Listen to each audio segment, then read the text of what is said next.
We be live. Hello, Durud, and Shalom, and Hola. Hola, hola, buenos dias, good morning. How you doing? Well, today is not that good. I mean, it's kind of what you predicted, Monkey, but still hurts. Still hurts. You want to read this new post by President Trump? All right, let me check it out over here. Get the screen a little bigger. All right. The USA is locked and loaded, ready to go against the Islamic Republic of Iran at levels of military terror, strength, and power not seen since World War II.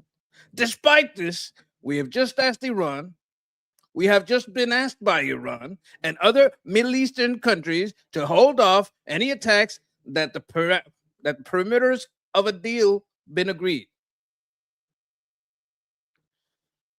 to. My bad.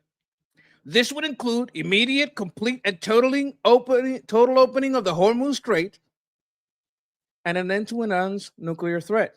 Based on this request, I have agreed for the future benefit of the world and likewise the survival of successful, prosperous Iran to cancel the attack, subject to being able to rapidly make a deal. The country of Israel joins me in this commitment.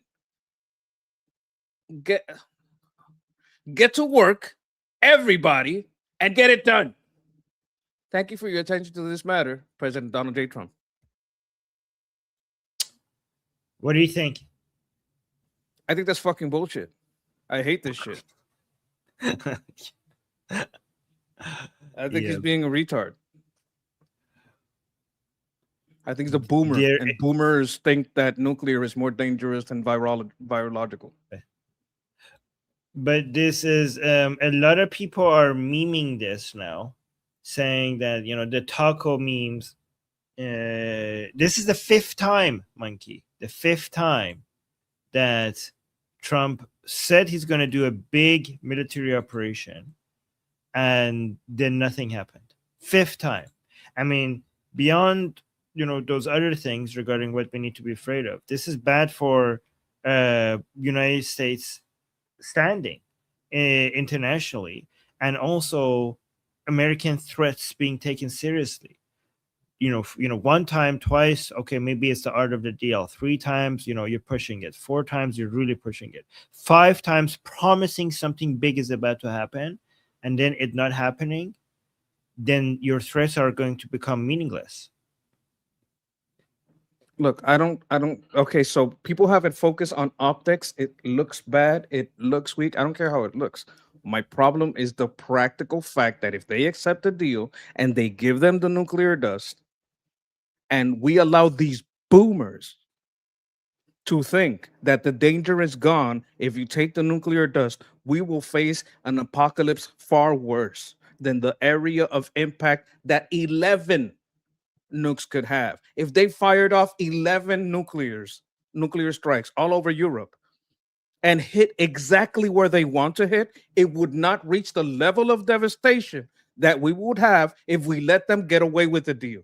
Because the virological effects of them combining a couple of using AI and the smartest scientist under the gun, the devastation that they could wreak on the world is nothing compared to this nuke. I'm tired of these fucking boomers. We have a boomer competition because the boomers and the Durka boomers are like, we need a nuke. And our boomers, only thing that matters is the nukes. It's retarded. I don't care about optics. I care about the world surviving. Yeah. So, regardless of that, this is insane that the Islamic Republic is, now feels being that they have the upper hand. The Islamic Republic is now going to get emboldened, thinking that, okay, so nothing is happening. Therefore, we are going to be able to keep shooting at things. We're going to be able to keep expanding this war to more countries, and the Americans are too scared to do anything about it.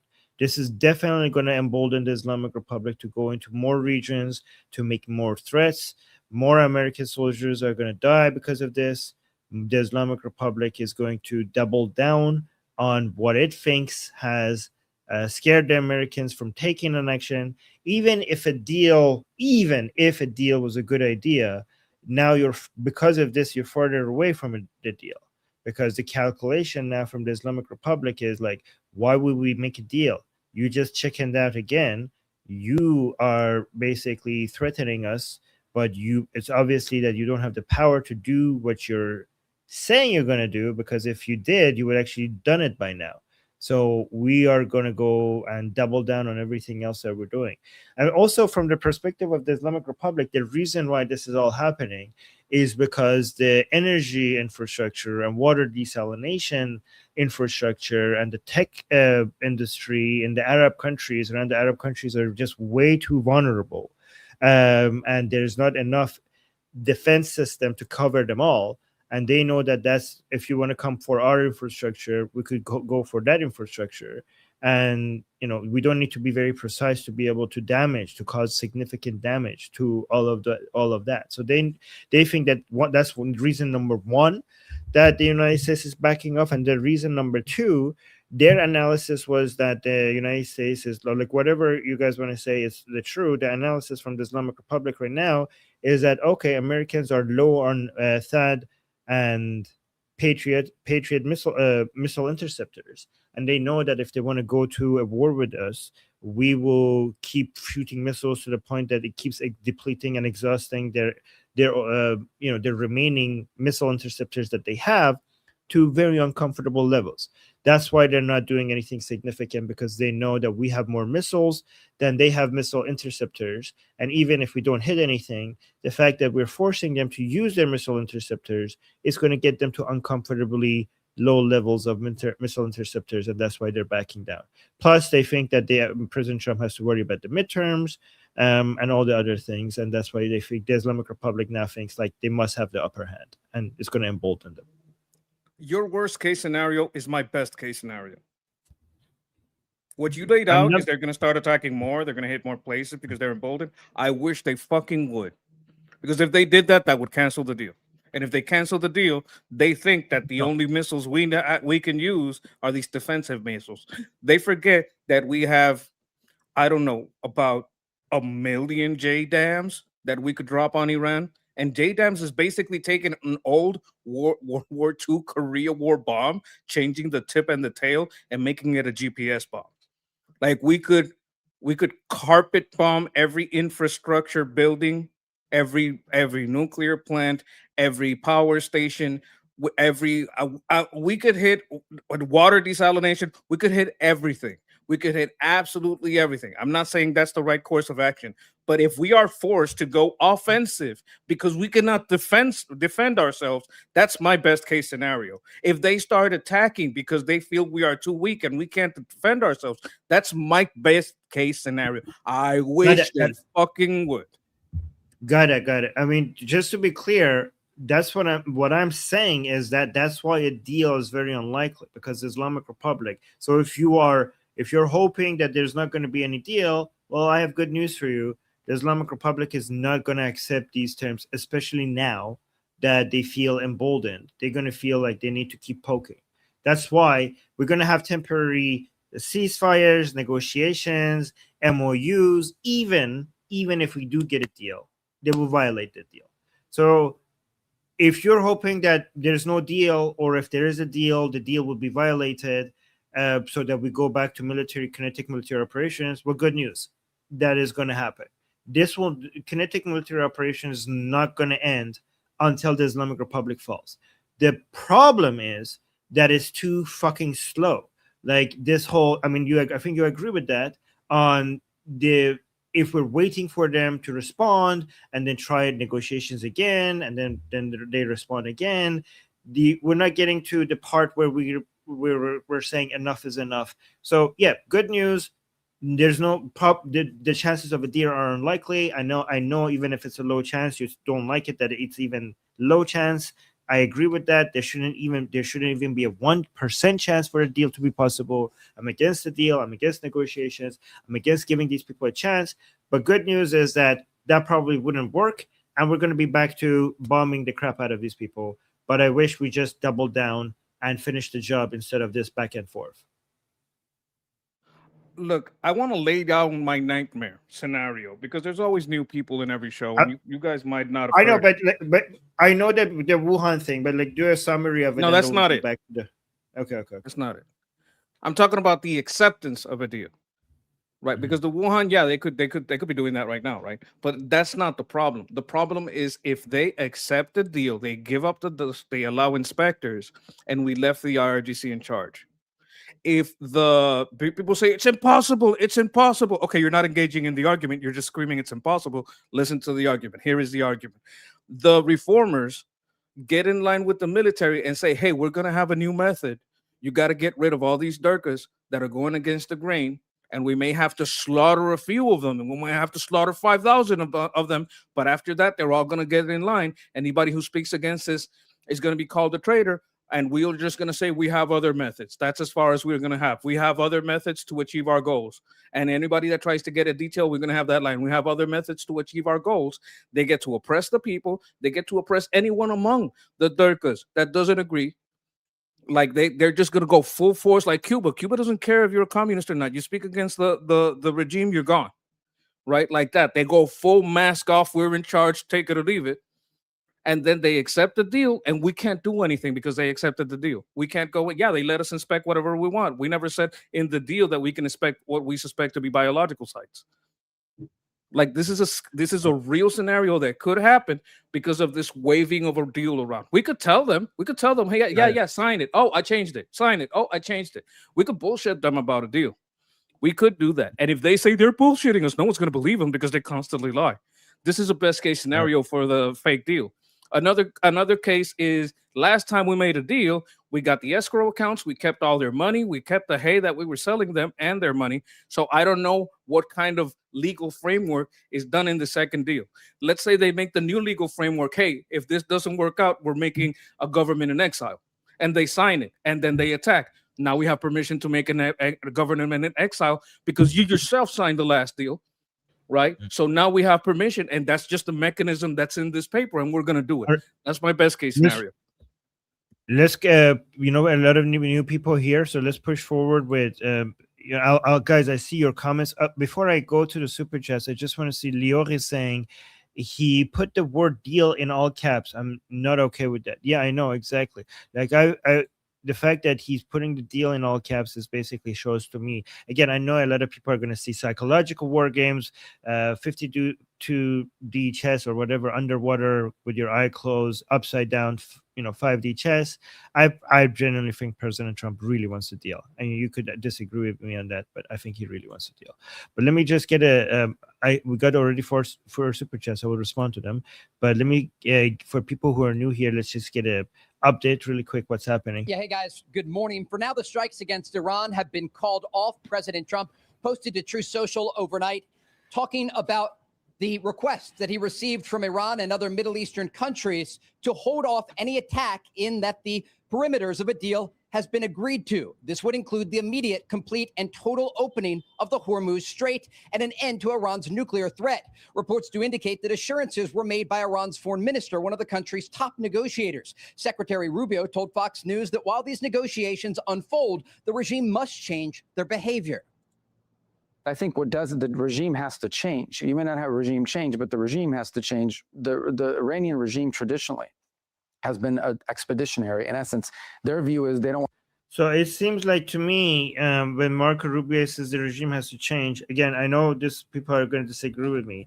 I think there's so much pressure right now in Washington, D.C. to not do regime change, to the point that even Marco Rubio is saying, even if there's no regime change, the regime has to change. We're not fighting for changing the regime. We don't want to change the regime. This regime will always, forever be anti-American, anti-Israeli, and anti-Iranian people. There is no changing this regime. There's only regime change. Only regime change, and the return of Pahlavi is the answer, not changing the regime. Change. You may not have a regime change, but the regime has to change. The Iranian regime traditionally has been expeditionary. In essence, their view is they don't want to just govern Iran. They want to govern the region. They want to export their revolution. That does have to change. And the only way you're going to change that is if you make the price of it too high for them to be able to pay. Before the latest diplomatic breakthrough, Iran attacked additional vessels in the Strait of Hormuz late last week, causing damage to at least one tanker. The Iranians also launched fresh drone attacks at Kuwait. At a cabinet meeting at Camp David on Friday, the president described his displeasure with the way the Iranians have negotiated while continuing destabilizing activity. I'm losing faith in them because they do lie and they do misrepresent. Well, the other day, the 5 missiles. That's such a retard statement. Like, you gotta be a retard to say that. Why are you being a retard? Why are you talking like a goddamn fucking retard? 5D chess, psychological. I don't know warfare. about that. 5D chess was a while ago. Like I laid out my best Part case of the scenario. deal. You don't Part of the have to deal. word it like that. That's not how you art of the deal people. You art of the deal people, not by saying, if you read the book, in no part of the book, are you going to tell these people you have faith in them? He's being a retard. So what about drunk, you know, what is it called? What did he call that Drunken thing? boxing kung fu? Okay, I Drunk- can't argue that retard does function within that fighting style. So people are liking you for calling it out, saying, thank you, monkey. See, say it like it is. Look, there's a way to be. Look, I'm very disappointed with the way that they're negotiating because these are not honorable people or people that you can have a deal with. And when you have people that you can't have a deal with, well, you have to, you know, have other people take over. Like, that's how I would phrase it. Like, you know, people that are not in the military love to say no boots on the ground, but they're not in the military. So see, Lior is saying, is appreciating this, what you're saying, and so is Amir. But Carolyn is unhappy. She's saying, my president is not a retard. If you don't know what's going on behind the scenes, shut the fuck up. That's what Make Carolyn. me, you goddamn fucking bitch. What the fuck are you gonna do, you bitch? You Okay, piece of okay. shit. Why don't you go fuck Hey, yourself? Hey, monkey, let's chill. Hey, she cussed at me. She said, shut the fuck up. If she said, shut the fuck up, I Okay, can tell her but- to go but- fuck her fucking ass with a fucking spiked baseball bat. Mike, okay, Mikey, stop. Mikey, stop. We don't do that in the chat, against the chat. Hey, okay? if they do it to me, I'm gonna do it to them every fucking time. Oh my God. Like, Jesus Christ. All right, can you do it on your own show? I don't like it here. I don't highlight people talking shit because I'm gonna tell them to go fuck themselves Okay. every single fucking Okay. time. All right, but you could do it just like at the same level, not like double. Not You want do me to be 10 fake? times. I can't be fake. It's natural. A chimp doesn't control itself. It chimps out. Okay, but you This just is why go, I'm like, here. from 0 to. Okay, but like, okay, I'm not gonna highlight that anymore. This is like, I don't like that. I don't like the way you talk like that at all. If they tell me to fuck myself or shut the fuck up, I'm gonna. They say Just fuck. I'm okay. gonna say Stop fuck. using. Okay, stop saying that. Then I don't like it. I mean, just one level, one one to the same level is fine, but not okay. Stop. Let's not. I know you're highlighting comments to make your own point for on behalf of other people right now, but this is my request on my show. Thank you for your support, Jagata. But this is my request on my show. Appreciate you, chat. All right, Monkey. Do you listen to me? Are you listening to me? This is my show, and I'm asking you. You keep talking to the chat. I'm saying that if you want to defend yourself, but don't escalate to that level on my show. I give you your own show so that I'm not cussing anymore. On your show. Thank you. But I do appreciate you, chat. Thank you for chat. Thank you. Appreciate you. This is so annoying. This is so annoying. Thank you, chat. Thank you, chat. I know you're very soft about this stuff. I know you're very sensitive about this stuff. I know that this kind of language and this kind of level of aggression is you don't like it. Fine. I'll hold it back.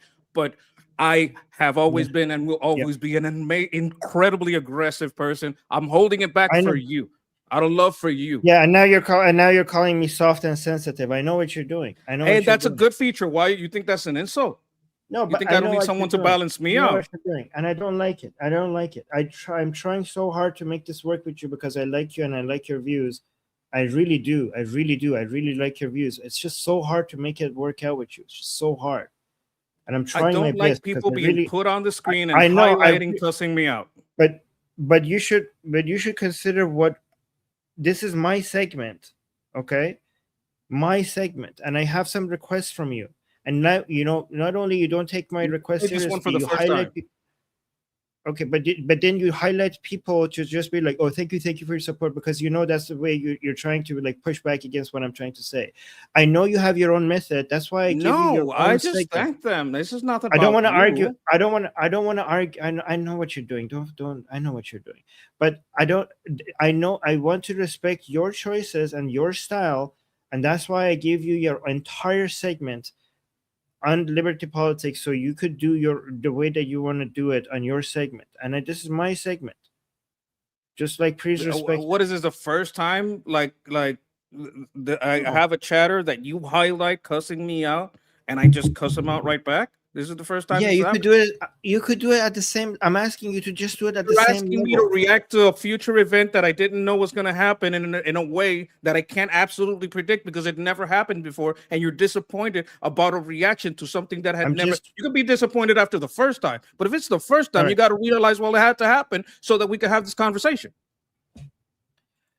Yeah. Okay. But please, just be more respectful of my wishes. Thank you. Okay. As in the same way that I'm respectful of your wishes, because I want to support you. All Just right. make it easy for me. Just make it easy for me. I Make will. it easy for me to support you. Thank you. Yeah, Let's likewise. continue. Don't highlight those people, and I won't have that reaction. I won't highlight them. I won't highlight them. Because they do lie and they do misrepresent. Well, the other day, the 5 missiles were shot. We knocked them down, but we were in the midst of a negotiation. I mean, I'm waiting for Steve to call me. How's the negotiation going? And instead, I got a call from Pete that they just shot 5 missiles at one of our bases in Jordan. President Trump giving the Iranians an olive branch here to reach an agreement. We'll see if they take it. Guys? Well, that's the question. All right. Let me go back to over here. Highlight. Okay, yeah. Let's put it on this screen while we look at the super chats. Fleshy Interloper, thank you so much for the super chat, saying the one-man faction of Ghalibaf will surrender. Yes.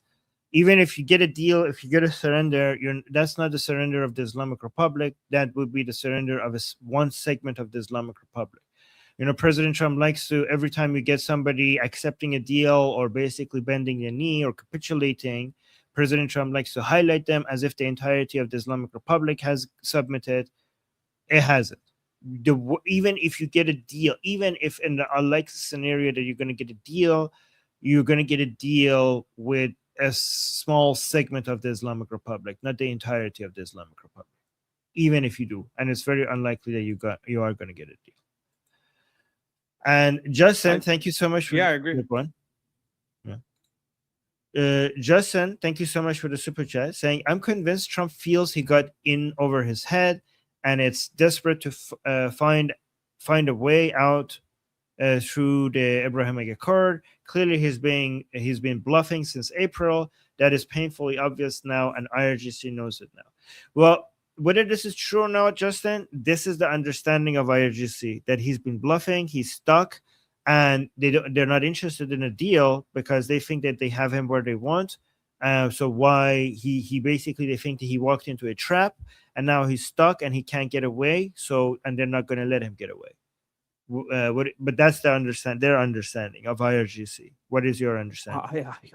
I hope they think that they attack after signing some paperwork, and the paperwork turns out to be the framework, like the last MOU was the framework to take their money and put it in escrow. I want this to be the framework to take their actions and make it into basically saying, look, you said that you, as a part of a government that controls the military and like, as we keep these part, you as a government controlling of your military are going to take X and Y action. You as a controller of your military either do not control the military or you went back on this deal. Therefore, you're not a government. We remove this status from you. We grant it elsewhere. And we take every fund from the Saudis that is frozen. We take every fund from the United Arab Emirates that is frozen. We take every fund that is from Iraq, that we got from Iraq of yours that is frozen. We pour it into this account. And if they don't give it to us, we'll just discount it from any money they have in our accounts. Yeah, I'm actually gonna show you guys a couple of maybe videos from the Islamic Republic if you guys want that to show. Let me know, guys, if you want that or not, because I have some videos from state TV within the Islamic Republic that demonstrates the way that they're looking at this. If you guys want that, but I would have to translate it for you guys. So yeah, just so Justin, your understanding is exactly the way the Islamic Republic thinks, but they think that, you know, so their understanding is that they have too much leverage right now for the Americans to be able to do a meaningful response, because they think, like some people say, like, okay, if they keep attacking, then the Americans are going to respond. Their thinking is that they only need to take this to the midterms, right? And they think that until then, President Trump is not going to attack, even if they escalate a little bit, because there's just too many things that they could hit. And even if President Trump comes and hits infrastructure, they can survive that. They could, you know, shower the U.S. bases with missiles to the point that all their missile interceptors are gone. And that's why President Trump knows that, and he's not going to do major escalation. And they could be promising President Trump that, okay, we're going to do a deal, let's move towards the deal, and drag it on slowly, and buy time all the way to the midterms. And right before if I was the Islamic Republic, I will drag, like, yeah, let's do a deal, let's negotiate, and just drag it onto the midterms. And right before the midterms, I would do a major, do something big to show that President Trump did not win this war, that we still are able to, you know, exert influence in the Middle East, just to have maximum effect on the midterms so that the Democrats win. And if I'm the Islamic Republic, I'm thinking, like, if the Democrats rule, if we have a blue wave during the midterms, even if President Trump changes his mind, and now if we escalate, he wants to do an attack on us, he can't, because Congress is going to stop him with the power of a purse. That would be my strategy if I'm the Islamic Republic. That would be a very stupid strategy. What you want to do is have a strong attack a month before the midterms, so that the news of it has died down. If you have a huge attack 2 weeks before the midterms, the people are going to be enraged, then they're going to vote for the party that goes to war, and the party that goes to war is the Republicans. They're not going to want to vote. If you just got attacked and you just saw the effect. It's one thing for the effect to be 2 or 3 months ago, and I'm feeling it now, and it's just forever this peace thing, than to just see an attack, just see the attack hit your wallet, and there's the ballot box right there, because you have a direct correlation: attack, my wallet, ballot box. Right? It's not the same thing as if the attack was like 2-3 weeks ago, 4 weeks ago. It's very different. Whatever strategy that helps me get my allies, which are the Democrats, to win in the midterms, I will do that. And then I'm thinking I only need to be able to drag on these negotiations, ceasefire, MOU talk all the way to the midterms, come up with a strategy that helps the Democrats win during the midterms. And then after that, I could even escalate more, and President Trump wouldn't be able to do much about it. That would be my strategy. That's another mistake, because Trump has 3 other cards that he's not playing for the midterms. He has Greenland, Cuba, and Venezuela. If he has any big shift in Venezuela, and he just tweeted Venezuela as a 51st state, if he has any major deals, any change in the government structure, any plans for a supervised election and entry of big manufacturing there, that's a card he can play.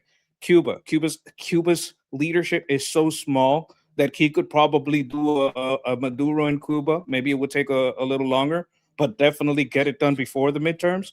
And then after that, just go in, just fucking go in, and basically start a transitional government in Cuba. That's something he could do. He could pull off a deal in Greenland, where he allows the people of Greenland to have a framework to vote if they want to be a territory of the United States. And you know what? A lot of people over there want that. Like, the majority of the locals want that. EU doesn't want it.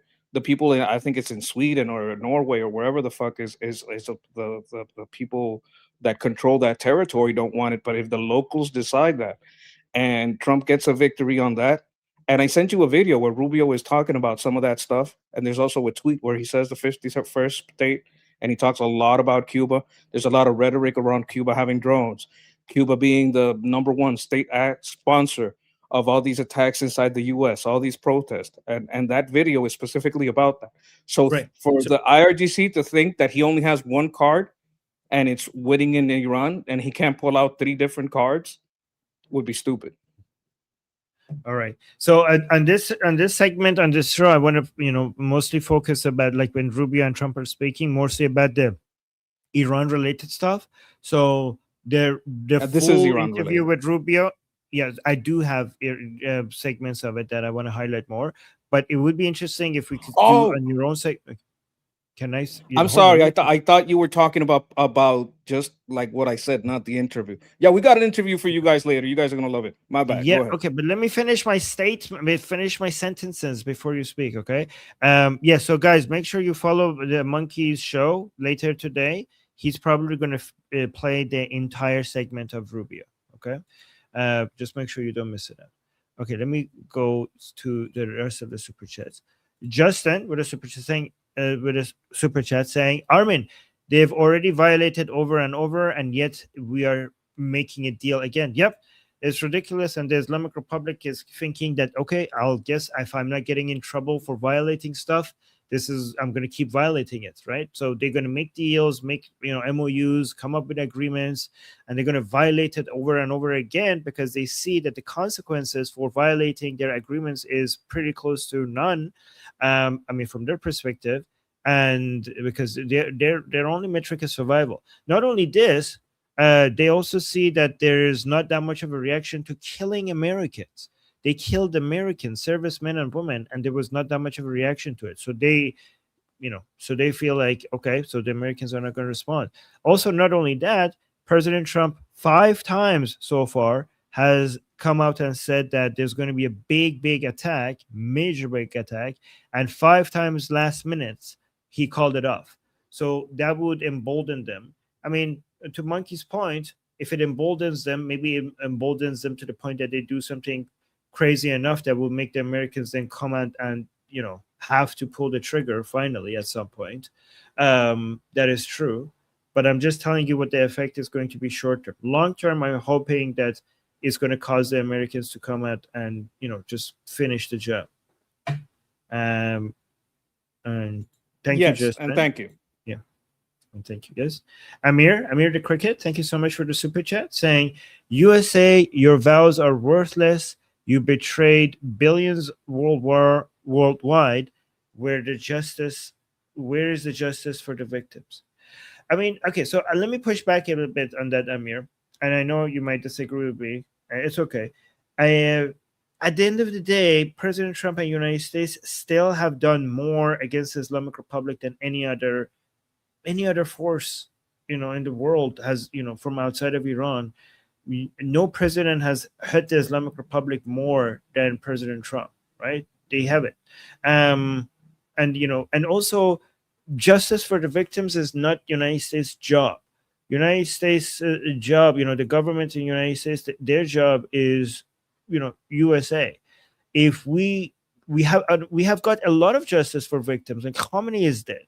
So many of our murderers are dead because of United States and Israel.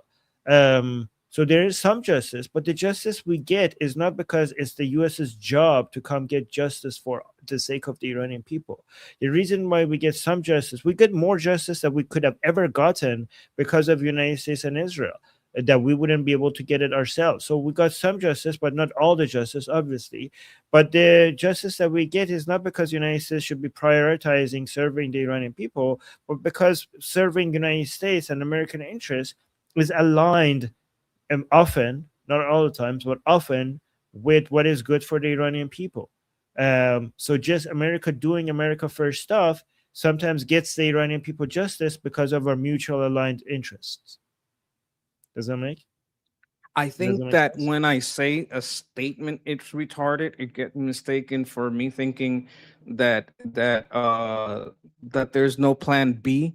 I'm not saying that there's no plan B. I'm just saying you could word this differently. Like maybe there is a plan A and a plan B that we're not aware of.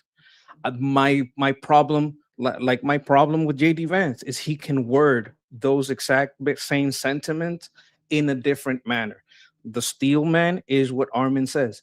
Maybe they are trying to fool the IRGC into thinking they're serious about a deal and they ever had faith in them. Maybe that is part of it. Maybe they really want them to sign a deal, even if they know they're going to break it, because the signing, like the MOU, gave a very strong legal framework to take their money and keep it in escrow.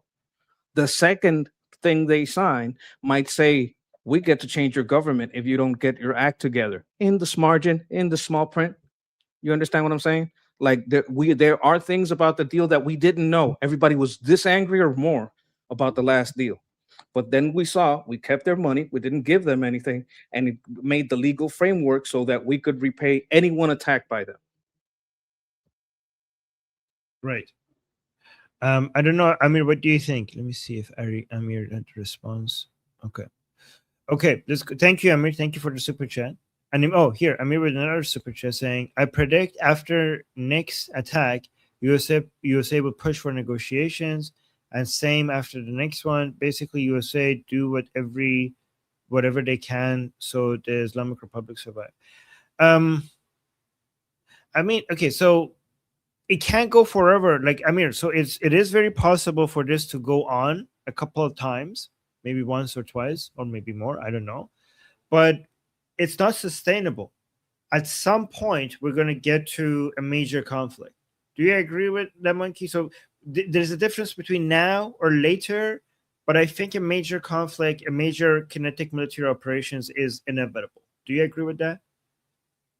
I look, the way to look at it is every time we stop, we gain something, and if every time we stop, we gain something from them, maybe you should take a look at that, right? Like last time with the MOU, we got the legal framework, we got the money, we got the right to take all of their oil.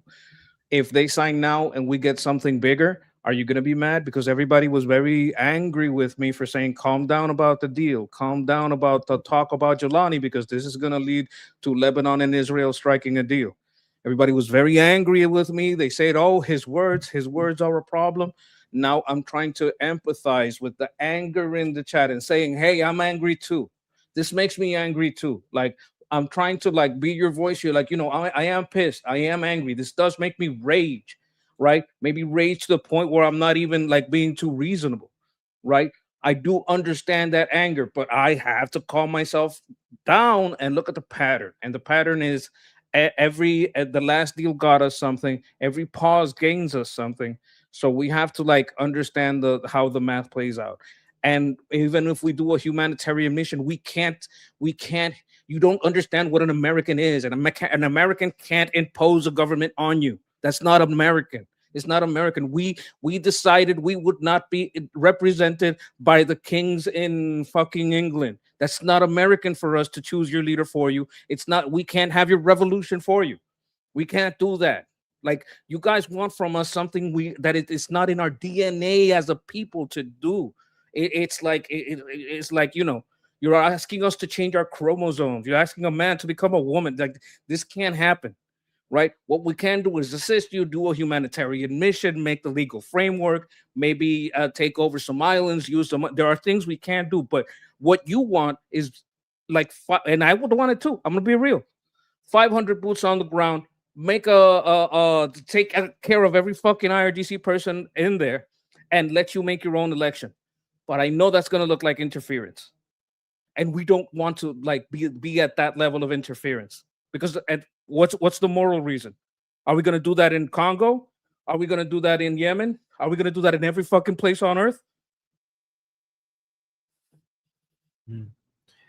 All right. Okay. So my point was, so thank you, Monkey. My point is that at some point, for U.S. interests, for the United States itself, and I think Monkey agrees with this, a major military conflict between United States and Israel is inevitable. This is I mean, we predicted that at some point many years ago. We predicted the 12-day war, the 40-day war. We said at some point this is going to happen. It's unsustainable for the Islamic Republic to be this much against U.S. interests and for these wars not to have started. And eventually it did. So we were right about that. We knew that one day this is gonna happen. And then we also, now I'm saying that know when, but this is not finished. This job is not finished. And obviously, the Iranian people are responsible for finishing the job, but the Americans and the Israelis are not going to sit back for the Islamic Republic to keep growing and keep getting closer to a nuclear weapon, keep building ballistic missiles, and keep wanting to control waterways like the Strait of Hormuz, Bab el-Mandeb, and Suez Canal. The world is unsustainable for the world to just sit back and let that happen. It's unsustainable for the United States to just sit that back and let that happen. And it's true, the Iranian people will do their own revolution. The Iranian people have never asked for anything else. The Iranian people have never asked anybody to come and do a revolution for them. That has not been a request by the Iranian people. The Iranian people, but the world is observing that the Iranian people have done as much as it takes, as much as they can to topple the regime. They have seen that. They also seen that given that they're not armed, that is impossible for them to finish the job. Given that it's in their own interest, of the United States and Israel, to damage the Islamic Republic to get to the point where the Iranian people can finish the job, which is in the best interest of Americans and Israelis, then it makes sense to cooperate. It makes sense to give to damage the Islamic Republic, to do a close to a finishing blow to the Islamic Republic, to the point where the Iranian people could then become successful with their revolution. And I'm saying that I don't think this conflict is over because it's not sustainable. There's going to be a lot of delays. There's going to be a lot of ceasefires, and not just the military operations. The ceasefires themselves will also weaken the Islamic Republic. But at some point, the United States and or Israel will get involved at a level that the rest of the job becomes easier for the Iranian people to finish. That's what I'm saying. And I think the monkey agrees with it. Yeah, there's some kind of sentiment in the chat that I'm an Iranian. I'm not an Iranian. I'm a Puerto Rican that served in the U.S. infantry. As Armin has very correctly said, no one in power today has killed more American servicemen than the IRGC. This is very much in our best interest. My fear is what these people will do to Americans. Right? It's not just about the Iranians, although my heart does go out to them that they have to suffer, the people that killed my fellow servicemen. All right. This is not just about Iran. This is why the America First people are retarded, because America doesn't live on another planet. The things that these people do affect us. They affect our economy. They affect these people have killed more people than anyone else on earth today in power. More Americans than anyone else. You have to take that into account, and they will keep doing it. They're not going to change. Exactly. Agreed. Kevin, thank you so much for the membership gift. Appreciate that. And then Jagatai, thank you so much, saying, thanks, Armin, for being our therapist at such times. Hey, you guys are my therapist too, so thank you so much for being my therapist. I appreciate you guys. I appreciate the monkey. I wouldn't be able to do this without you guys. I wouldn't be able to do this without all you guys, including the monkey. Thank you. Love you guys. And Jagatai also got us some jewels. Thank you so much, Jagatai. Appreciate you. And then Thank you. Van Dyke Velt got us 440 jewels. Thank you so much. Appreciate the support. Sticking Beans with a super chat saying Trump can't have the Islamic Republic fall. Too much vacuum to fill in, even with His Royal Highness. It's going to be Taliban country in 5 minutes. USA can't fight this with boots on the ground without Americans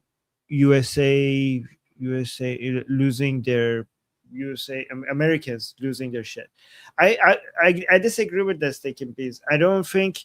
I think you're underestimating the unity and the resolve and the strength of the Iranian people, and how they already have an experience building their country from ashes, from nothing, to turning it into a prosperous country really fast, like at the end of the Qajar dynasty. I think you're underestimating the unity and the strength of the Iranian people and their eagerness to defend their borders. This is why Iranian people's desire to make their determination to defend their borders is very has a lot of utility, not just for the Iranian people, but for the whole world. There's so much desire to keep the Iran intact that the Iranian people are your greatest assets to make sure that after the Islamic Republic falls, there's going to be close to little chaos and infighting and civil war. The Iranian people, we have a lot of oil and gas that is immediately going to be spent on building an army of the Iranian people who desire to keep the country intact. So I think you're underestimating how fast the Iranians will be able to get their act together and keep the country intact. In fact, this is not just emotional. I could tell you that not even countries like, so Iraq went through so much chaos. Okay, Syria went through so much chaos. Libya went through so much chaos. And these are countries without that unity, without that national identity, without that sense of patriotism, without the great desire to keep the country intact. And even these three countries, which are artificial nations, Iraq is an artificial nation, Lebanon is an artificial nation, Syria is an artificial nation, Libya is an artificial nation. It doesn't have the roots, it doesn't have the identity, it doesn't have that level of patriotism. Even they didn't break apart. Even Iraq remained intact. Even Syria, it's actually a miracle. Syria still stayed intact. It's not turned into pieces. So I think the Iranian people's cultures are different. It's not going to become Taliban country. Iran will not become Taliban country because Iranian people are not Taliban people. Let me repeat that again. Iran will not become Taliban country because the Iranian people are not Taliban people. You're underestimating the culture of the Iranian people, their alignment with Western values, the desire of working, and the desire for normal relationship with the rest of the world, especially the West, especially Israel. You're underestimating all of that. Afghanistan is Taliban country because Taliban is a reflection of what people believe in Afghanistan. Iran will not be Taliban country because Iranian people don't think like that. So that's a CNN argument. That's what the Democrats are saying. You're basically saying all the same shit the Democrats have been saying since the start. It's going to be a vacuum. Other people are going to take over. It's going to turn. This is the exact same fucking argument. Then why do anything? Then we should just go the fuck home and fuck y'all. Is that what you want? Because we could just go the fuck home. If you don't think, like Steak and Beans says, oh, the Iranian people can't do it. Steak and Beans is over here saying, oh, you know what? Even with His Royal Highness, it can't be done. Like, what are we doing here? Come on, man. I've been seeing you be a supporter. You can't get this black pill by these fucking retards. You can't let them get you that black pill. You're usually a very hopeful person. I hope you get that hope back, because what I'm literally seeing is the same kind of argument that I hear from the left. Yeah. Love you, Steak and Beans. Let me see what he's saying again. Saying Steak and Beans saying they have no guns army, and Taliban comes in for okay, so if the Islamic Republic falls, we will have so much guns. We will have the IRGC's guns, okay, and we will be able to buy. If the Islamic Republic falls, we're gonna have the oil and gas of Iran, so we will be able to buy so much gun, guys.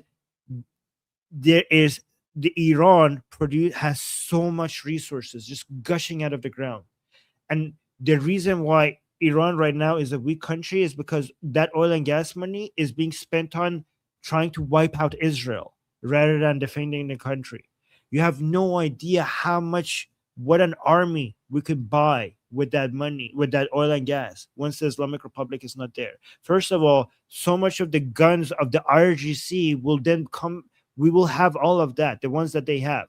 Second of all, we could buy better, more. We could go to Ukraine. We could buy use our oil and gas, and then go to Ukraine and buy so many drones. You know, who's gonna? Like, you think the Taliban is gonna be able to? The Taliban is dealing with their own internal fighting right now. The Taliban is dealing with an uprising. There's a new army that I just announced. Inside Afghanistan, there's a new resistance movement. Block country with no oil and gas. They're gonna come fight millions of Iranians that are extremely determined to protect their borders against the Taliban. With all of that we have the patriotism, we have the determinism to defend our borders. We have now the guns that the IRGC left behind and the Artesh left behind, and we have the oil and gas money that we're now going to sell freely in the open market to use on building an army to defend our eastern borders. The Afghanistan has the Taliban has no chance against that force. They have no chance. I But would I also but say, Mhm. if I can, Yes.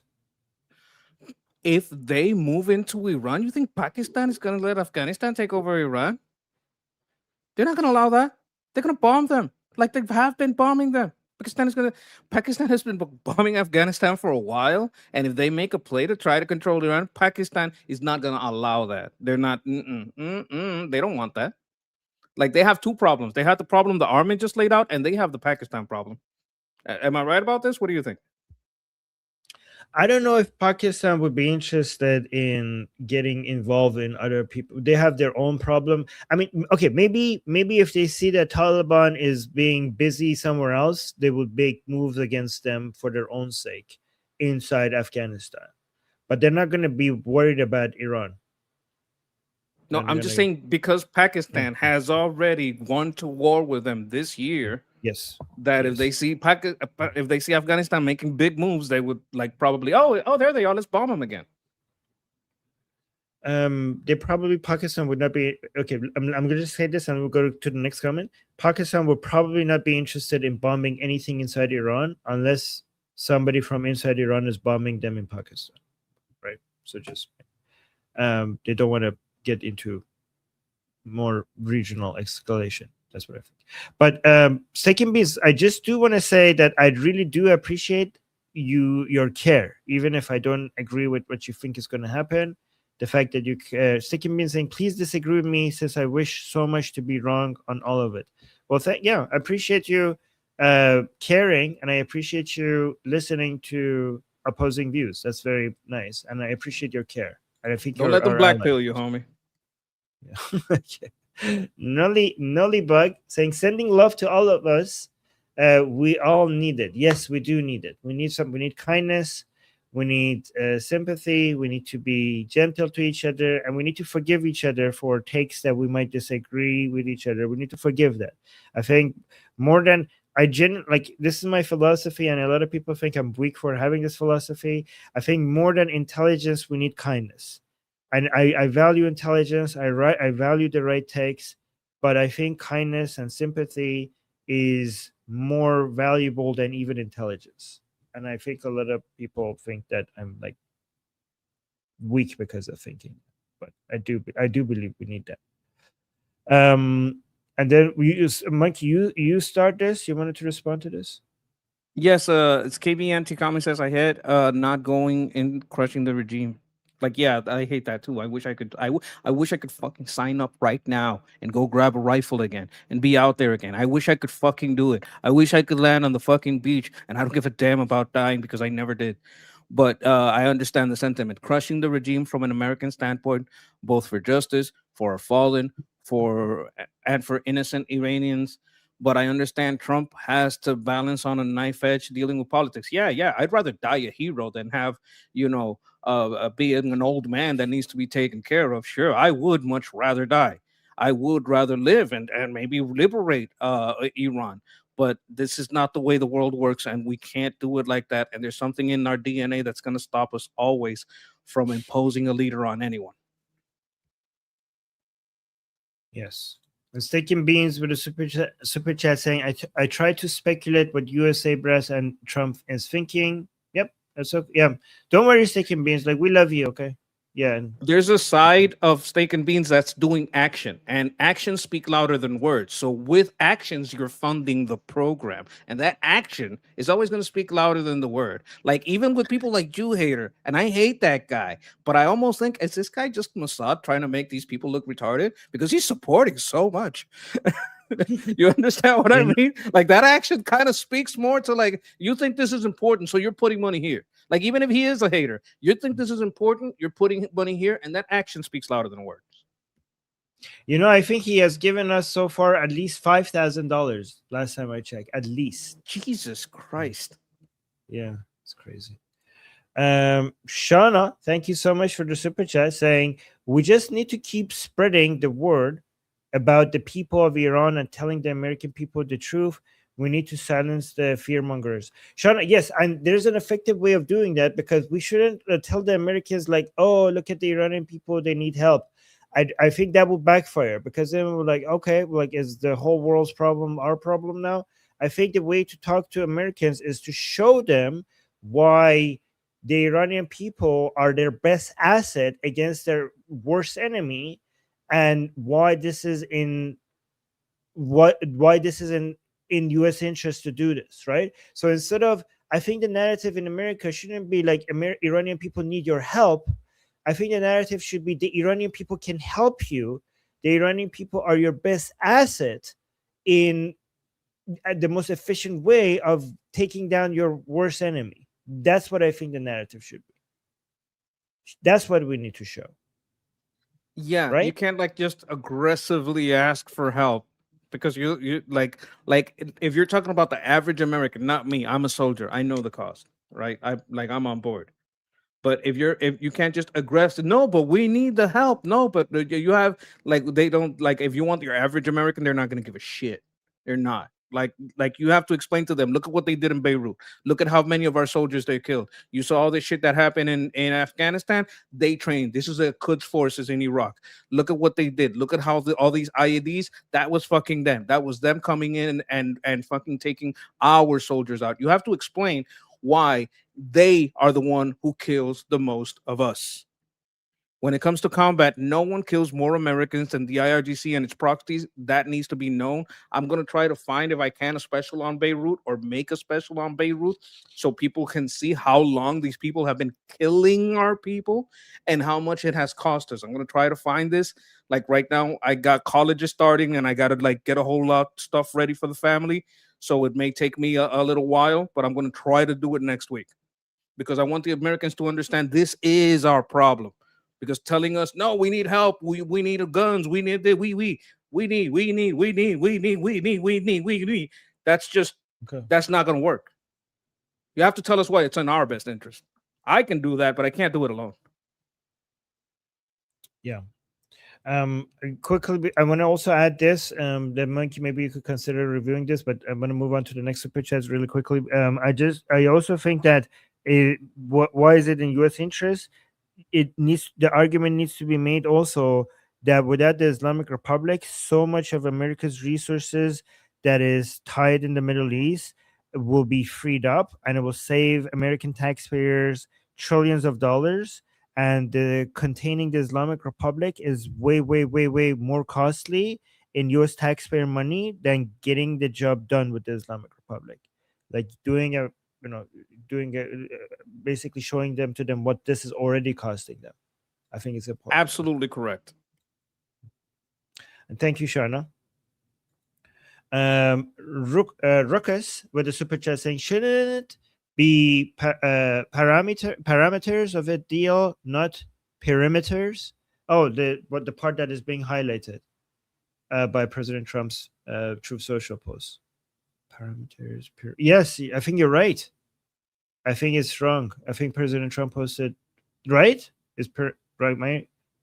I think you're right. I mean, think that he's right. like the perimeter is the total distance outside a shape. I don't know if the parameter is a good synonym. No, parameters is like the terms. I can see why the mistake is made, because the meaning is not that far off, but parameters would be better. Yes, good catch, Ruckus. Maybe auto correct. Justin with the super chat saying Trump can't build up expectations to free the Iranian people.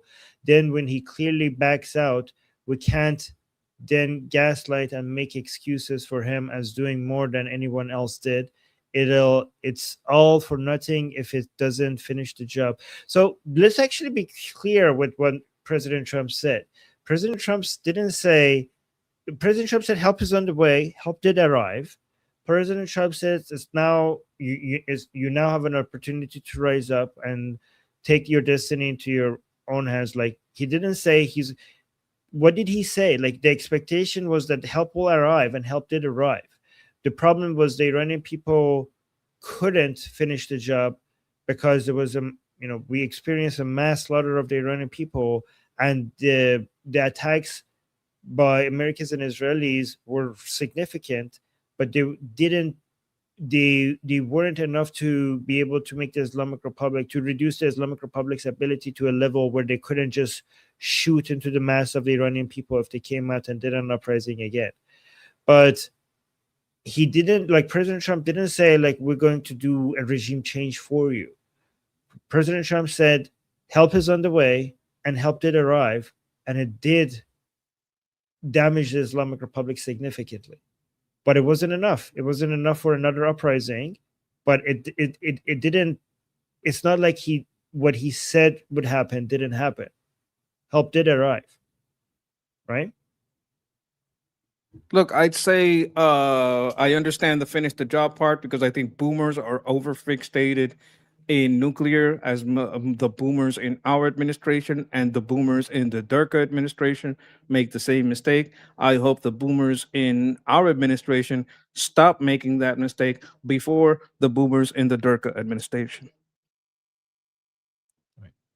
Love you, boomers, by the way. Jagatai, thank you so much for the super chat, saying, unlike Islamic Republic supporters, road bumps will not divide us. We should, that's a good way of looking. That should be our goal, guys. So this is Jagatai, but the point is so important, right? I believe that if you are for America, for Israel, for the Iranian people, for Ukraine, against the Islamic Republic, for liberty, against tyranny, then sometimes we're going to have disagreements, but we should try to de-escalate those disagreements and just keep them at disagreements instead of like letting them divide us. You know, as long as you're against communism, you're against Islamic ideas, against mass migration, for liberty, for patriotism, anti the woke left and the woke right. I think as long as you got basically summarize pro-liberty, anti-tyranny, which means that you are for these things, I think we shouldn't let our disagreements of what is the right way, if you think someone else's take is stupid or my take is right and their take is wrong, I think that we shouldn't let those things make us fight against each other, right? That I 100% agree with that. We need to keep unity. And thank you for the jewels. I appreciate you. And then we got Amir. Amir, thank you so much for the super chat saying, can you stop with they doing more than others? It's either they solve the problem or they're not. If you need to get rid of a wild tiger, would you say I help if I give you flies? What, I don't know what that is. So if a wild tiger is, so let me use your analogy. If a wild tiger is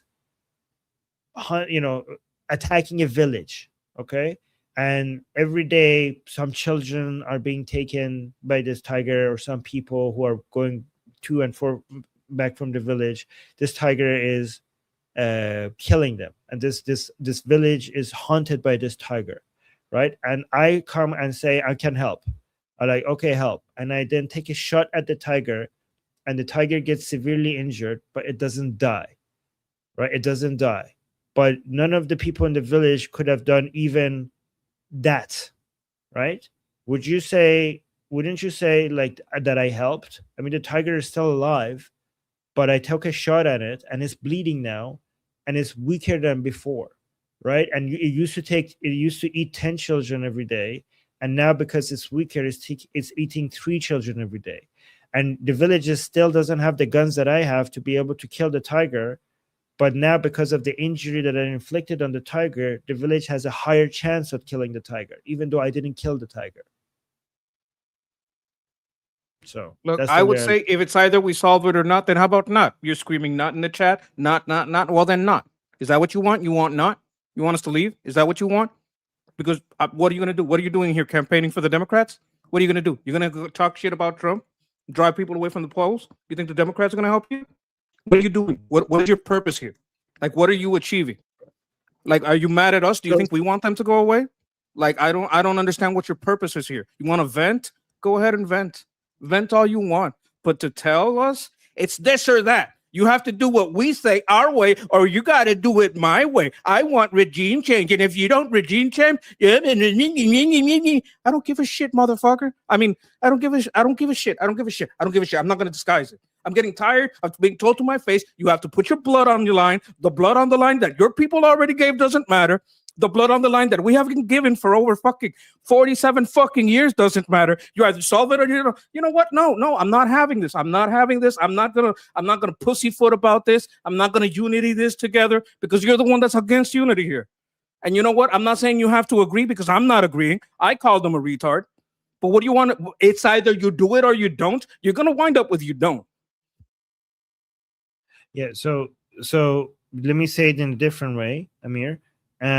If the hunter that was the only person with a gun came out and helped you, you're the village, and the hunter took an aim at the tiger, and the tiger is now injured. If the village goes to the hunter and be like, acts all ungrateful and starts attacking the hunter because the hunter didn't kill the tiger, the hunter might pack up and leave, right? Instead of being like, oh, like be appreciating the shot that it took, instead of showing gratefulness for the shot that it took, if the entire village gets united in attacking the hunter for not killing the tiger, then they're like, the hunter might give up and leave. The hunter might pack up and leave, and now you're still stuck with the tiger and you have no guns. So you have to be strategic with regards to how you talk about the tiger, the hunter. And thank you, Amir. So Monkey, don't answer this next super chat for legal reasons, right? So we're not going to be able to answer that, okay? And thank you for the super chat. So it's saying, Monkey, if someone bought you a yacht, could you smuggle arms into Balochistan? So we're not going to talk about the details of how, like, if we can do that or if we, because YouTube. So just to give you guys an understanding, anything that we see on YouTube that could be perceived that we're basically doing any operations that we're encouraging or promoting or advocating or giving guidance or training on any operations that looks like that could basically nuke our channel. Like we might get it's very dangerous to talk about that. So especially when it's this direct about somebody as a host telling people how they would do it. So be careful. Just to make it clear, no, I'm not doing that. I don't want to go to jail. Then I'll have to deal with an al-zoot or something. I don't want to get al-zooted in jail. No, I'm not doing that. Yes. Thank you for the support. And then we got Sticky Beans with a super chat saying, Monkey and Armin, sometimes those questions are so important, if only to reflect what people think and not say. So you guys have the chance to answer it. Exactly. Respect to Armin and Monkey and the chat. Respect to you, Sticky Beans. And thank you for your patience. I know sometimes when the way that we answer these could be seen as like maybe discouraging or an attack on you, but it seems like you can take it. And I appreciate you understanding that and being open-minded to listening our takes. Thank you, Sticky Beans. I appreciate you.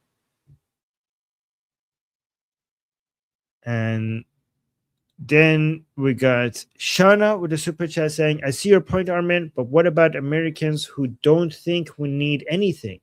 I also think the biggest hurdle is explaining that Iranians are not the same people as their neighbors.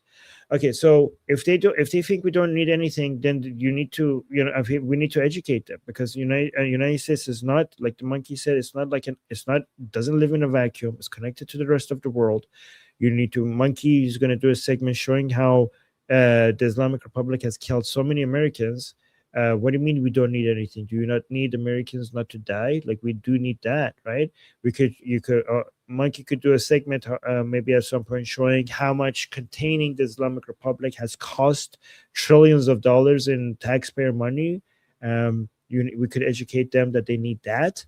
And some of them might be isolationists. We're like, okay, well, let's get the hell out of there. Why are we even there for this to cost us trillions of dollars? Then they need to be educated on why providing stability and security for international maritime trade is the reason why we have nice things. That needs to be explained to them.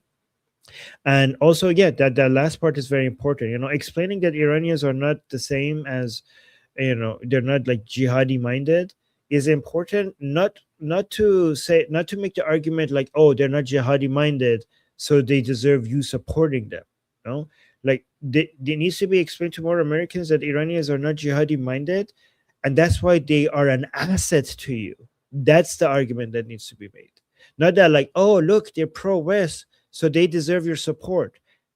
No, they're like, oh, they're pro-West, so they are a great asset for you to destroy your enemies. That's the argument that needs to be made. And yes, so those are I mean, I'm sure I'm not saying it's easy, but that's what needs to be explained, in my opinion. You Okay, agree?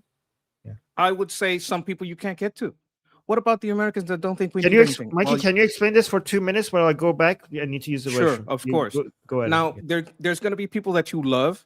There's going to be people in your family, maybe some neighbors that are not going to be open to your idea. And you can't try over and over and over to explain it. You're just going to wear yourself out. It may be your family, it may be your neighbors. Don't waste your time on people that don't think that. Like you could try to explain it once or twice, but after that, leave it alone. Because people are like sand. You can you can hold them in the open palm of your hand. But if you take sand and you squeeze it in your fist, it's just going to slip through your fingers. The more pressure you put on it, the more they slip away. So don't try to pressure people into understanding this. Understand that some people are never going to get it. So am I gonna spend 3 years talking to a guy just because at some point maybe they'll change their mind? Or am I gonna try to talk to 20 people that I got on my media? They're like asking questions, right? At some point, you gotta understand, yeah, persistence does work on that one guy and it make in a year or two produce fruit. But we got a big situation now. And when you got a big situation now, what we really have to deal with is numbers. We're trying to get the numbers. We're going to try to get the people that are curious about it. So if you're running up this wall, if you're rolling these boulder up that hill like Sisyphus over and over again with a person, let it go. Just let it go. Convince the ones you can. The ones you can't, forget about it. Yes, low-hanging fruits are people who haven't been completely brainwashed. Before you waste your time and energy on people who have completely made up their mind, go with the people that you get the highest return on investment. The people who are showing some skepticism, people who are not sure exactly what they believe in. If you are if somebody is is a determined isolationist, uh, every single hour that you're spending on that person convincing their opinion, you could have convinced 10 or 5 people if you have picked the right audience, right? If you have picked the right people to try to the people who are showing some level of openness to maybe changing their mind. So you have to see where you would have the highest influence by picking the right people to try to talk to. Good point from Mike. I appreciate that. And then Nechama Glock is saying the Iranian people couldn't succeed in an uprising because the US and Israel pulled back air support and cover. It was enough for an uprising. It was enough for an uprising. We botched it. We cannot excuse strategic failure and betrayal. Well, I mean, it couldn't keep. So a lot of people are saying that at the betrayal suggests that there's a responsibility, right? That there's a duty. So I wouldn't use the word betrayal, right? But let's focus on the word failure. I might be you might have a point that some military strategic analysts were saying that if they just continued what they were doing, we might have gotten rid of the Islamic Republic by now, because the during the Operation Epic Fury, during the 40-day war, the Americans and Israelis were going through a series of they took out the air defense rocket launchers, and then they started destroying, they destroyed the Navy, the Air Force, and then they started destroying IRGC and Basiji bases, and that was very effective. And then they were moving towards the next phase, which was taking out checkpoints, and then also having drones in Iran to start supporting an uprising as soon as enough checkpoints by the Islamic Republic was taken out for the Iranian people to do an uprising. So some people suggest that why did that all of a sudden stop? Because we were making great progress, and if they continued, then that would have been enough for the Iranian people to come and do an uprising after that. However, I don't know how true that is, because it is possible that in the middle of all of that, the analysis then showed that there's not going to be enough checkpoint taking out and drones available everywhere for the Islamic Republic to be weakened enough to the point that they couldn't come out and shoot masses of Iranian people if they're doing an uprising. Because at some point, I think that their calculations showed that even if they do all of that, it takes very little. It takes only a few thousand people with machine guns to be able to suppress millions of unarmed Iranian people. So the calculation was that taking out checkpoints and IRGC bases and Basiji bases is not enough. What is required is to also have the Iranian people armed. The failure was not that they stopped, because at some point they saw that they cannot keep continuing this, because no amount of hitting IRGC and Basiji bases and checkpoints is going to make the Iranian people be able to do an uprising without guns against machine guns. The failure was that they chose the Kurdish separatist groups as a way to arm the Iranian people. That was the failure. But they couldn't continue doing that forever if the Iranian people were not armed. So I think the strategic failure was at that in that. But I think Monkey agrees that that was the wrong way to arm the Iranian people. Look, maybe if there would have been the call at that point, without the call, it's not going to happen, right? There's a piece missing there, right? Like you need to have the call, and the call has to come from the prince. If that happened, maybe people would go out into the street more, and you would have more forces, right? So that means that there maybe you need more coordination. The problem here is that you really have to have a good assessment of how many forces are on the ground. Like during the first slaughter, one of the things that was done to a great effect, like I hate them for it, but they had a lot of coordination from cameras. They got a lot of help from China, and China taught them how to deal with large crowds. Like a lot of the strategies and the tactics that were used for controlling and infiltrating into the crowds is stuff that China does. And I've seen this on many programs when China does a protest, how they infiltrate, how they try to guide the crowd into a trap. So you have to know about these tactics before you do large ground movements. There needs to be more, like maybe if they would have taken a couple of cities, then we send like humanitarian aid to those cities. And from that city, things escalate and grow and you train people, whatever. But you got to understand, like even arming people takes time. And just like I don't like this language that says it was enough, we botched it. I don't think you botched it. Like I don't want the Iranian people to feel guilt. Don't berate us, but don't blame yourself, because this we botched it. We that's almost, if you take that W and place it backward, it says me. You didn't botch it. Okay, you guys didn't botch it. I'm not putting any of these blame on the Iranian people. Okay, I'm not putting this on you, and don't put it on each other. All right, you're doing the best you can. We're doing as much as we can. I know people want more, but I'm not putting this on you.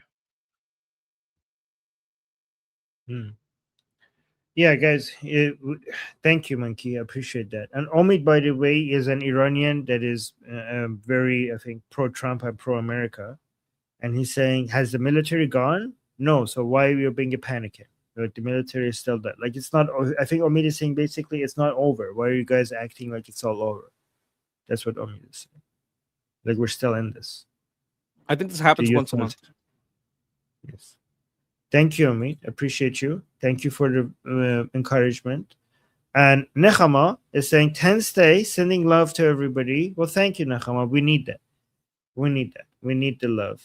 At the risk of sounding overly emotional, I think that, we need to show each other that we have each other's back, that we love each other, that we are, people are stressed, people are disappointed, and people are, panicking, and it's, I think instead of like blaming each other for having the wrong emotions or reacting to things, not in the way that we would do it, I think we should be supportive to each other.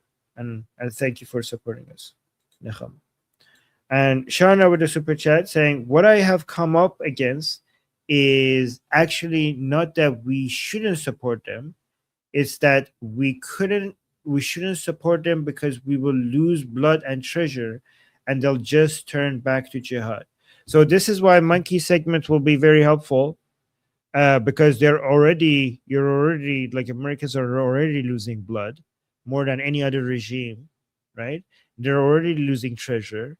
The cost associating with the containment of the Islamic Republic and its proxies is trillions of dollars, which is and more than what it would cost to get rid of them.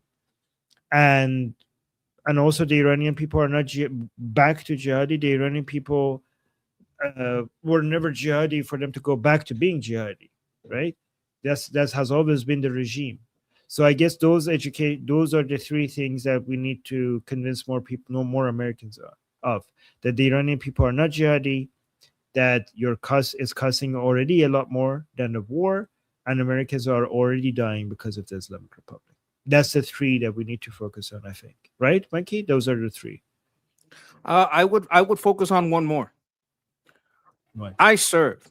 People who serve have their motivations for joining and that line that they decide to cross. One of the things that disgusts us, and you could tell it to that people that worried about blood and treasure. It's not your fault. It's not your.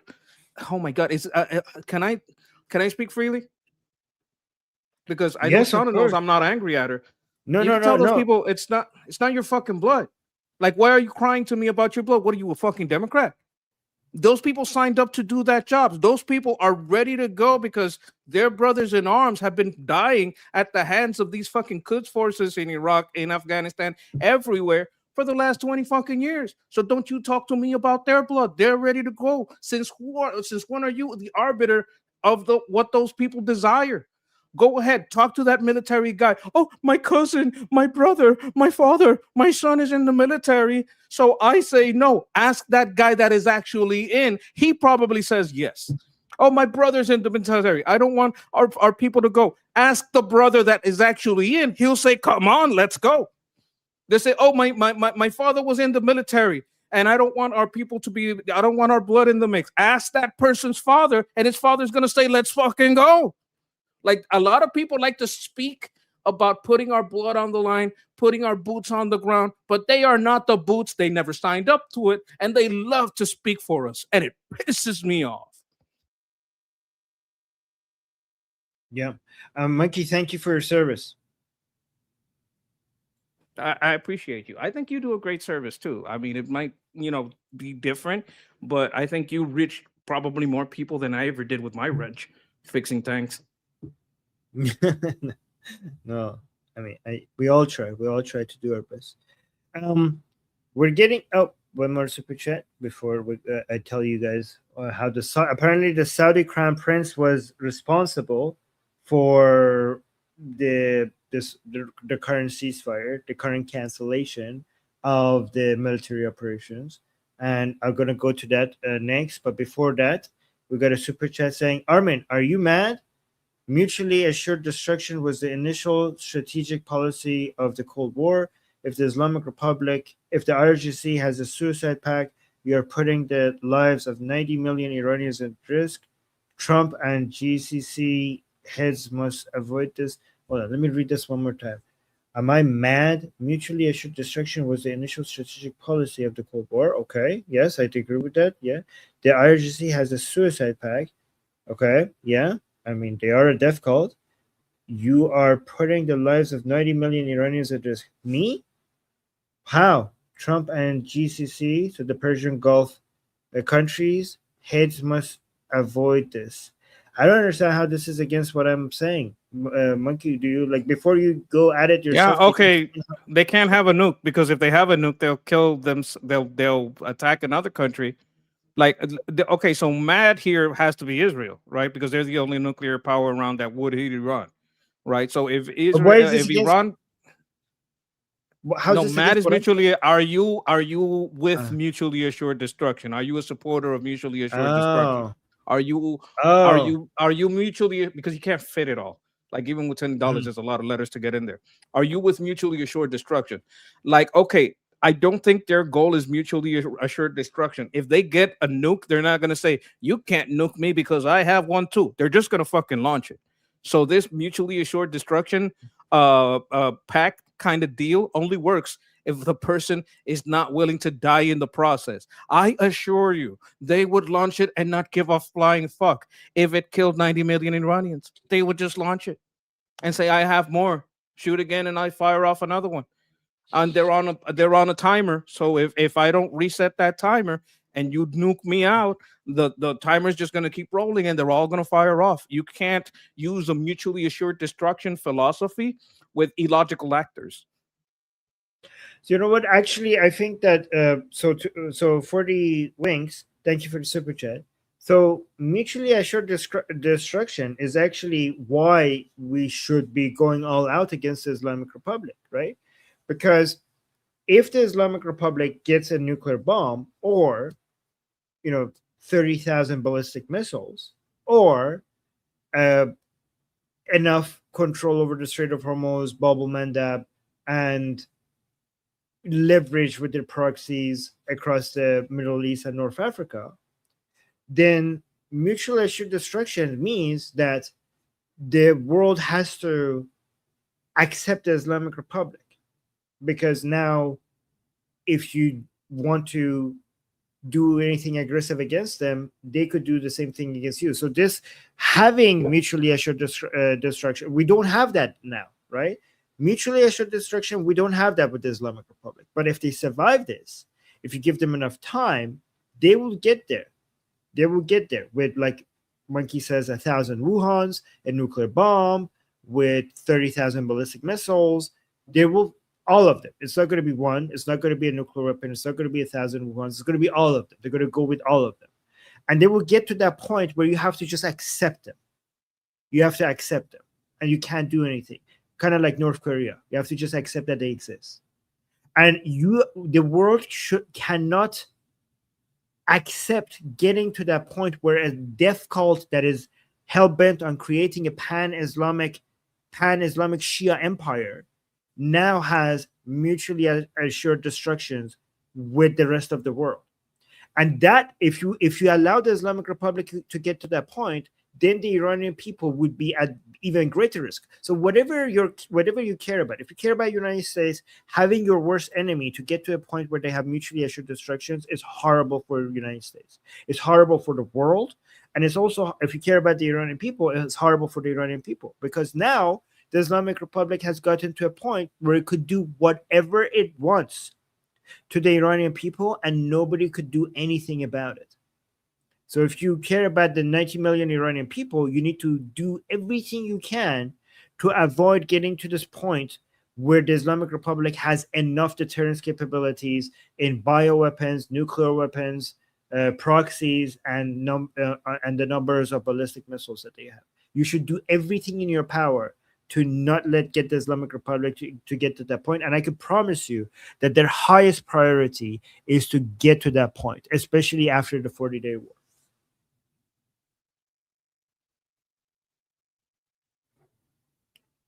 All right.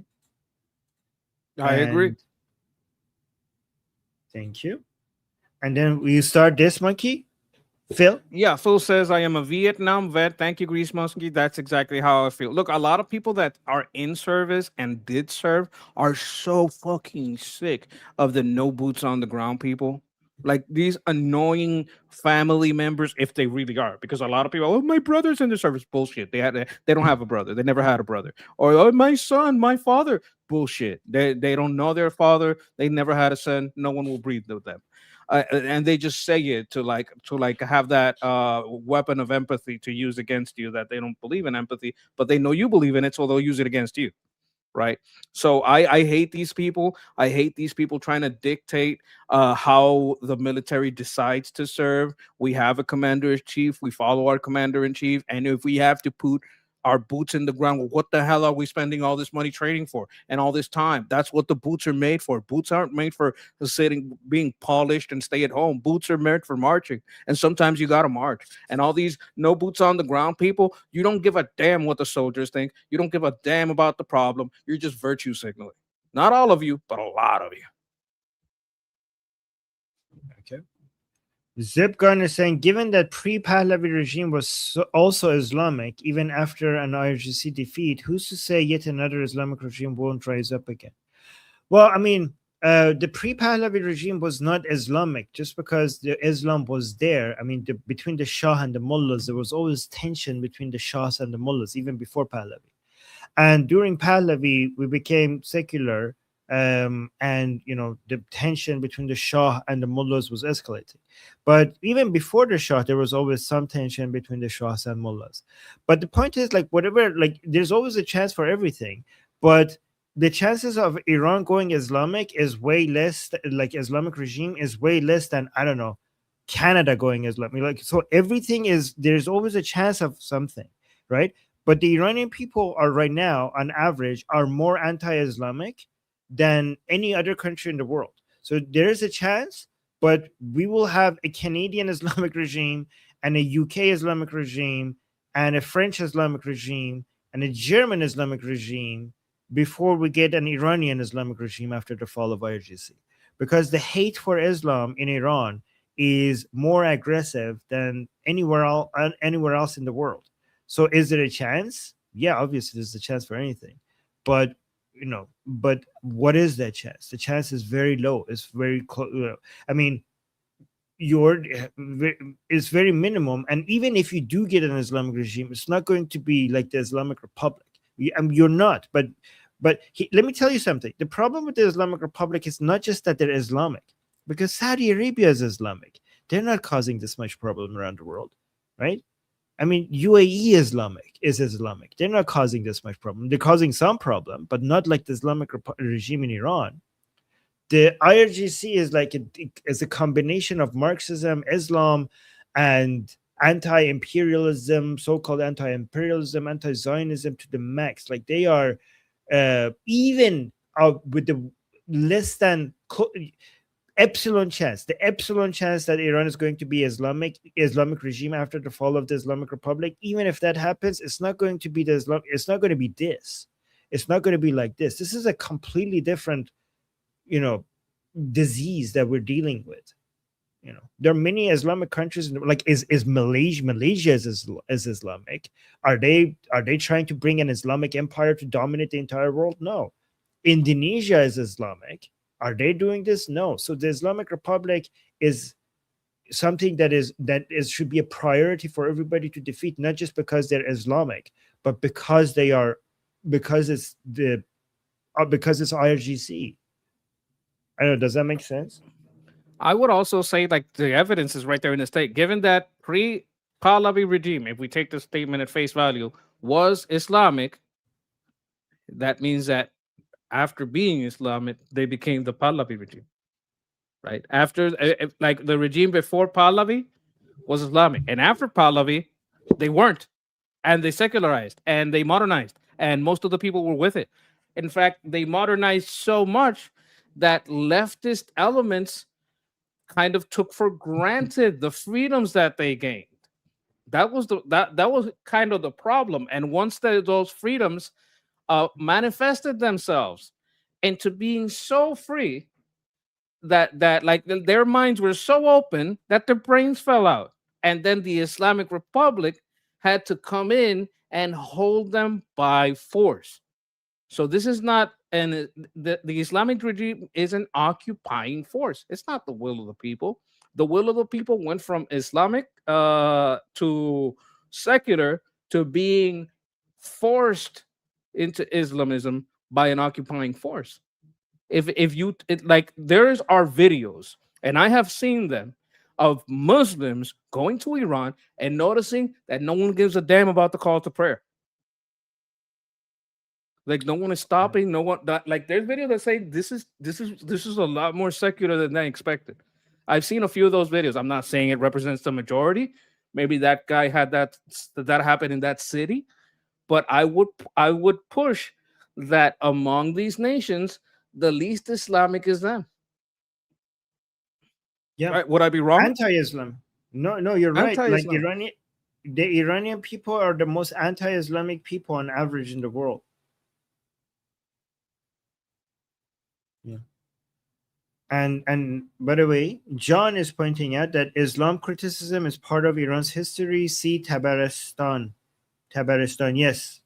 So Tabaristan served as an enduring symbol of native Persian Zoroastrian resistance that actively fought against Arab Islamic subjugation for over a century. So the region's defiant history demonstrates that opposition to Islamic rule has deep roots in historical Iranian identity. Thank you for that. Yeah, we have been resisting this. Like the Shahnameh, the Ferdowsi's book Shahnameh shows that Iranians have been trying to fight back against Islamization for centuries, from the beginning, from the very beginning. Okay, so, Monkey, you start this. You want to respond to this? KB Antikami says, I'm not against boots on the ground, but once they hit the ground, I don't want any politician having any say in our troops' rules of engagement. This is very true. One of the most fatal flaws of all our tactics and what was holding us back against ISIS was our rules of engagement were retarded. We couldn't carry as much ammo as we needed. They needed to literally let go of the rifle, and we would have to stop. Like, even if he just dropped it on the floor, we would have to stop. We can't go get him. Like, these people would just, there were so many, and that's just two that I remember off the top of my head. There were so many rules of engagement up and down the chain of command that made the way we fight retarded. They would put in by Obama. They would put in by Clinton. We have been sabotaged. Every time Democrats get into power, they do everything they can to spill that blood so that when we need to go in, we say we don't want, the loss of our troops. Well, you know what? Who makes us lose troops? Democrats. Because after we're in the place doing what needs to be done, the Democrats, they make us fight with one hand tied behind our back. Yep. Look at this, guys. Vets agreeing with vets. Vets loving vets. Pretty wholesome. Stick and Beans with his 10 membership gifts. Thank you, Stick and Beans. Thank you so much. That's very generous. Thank you. It's like I said, actions speak louder than words. That action says a lot of support, and that's appreciated.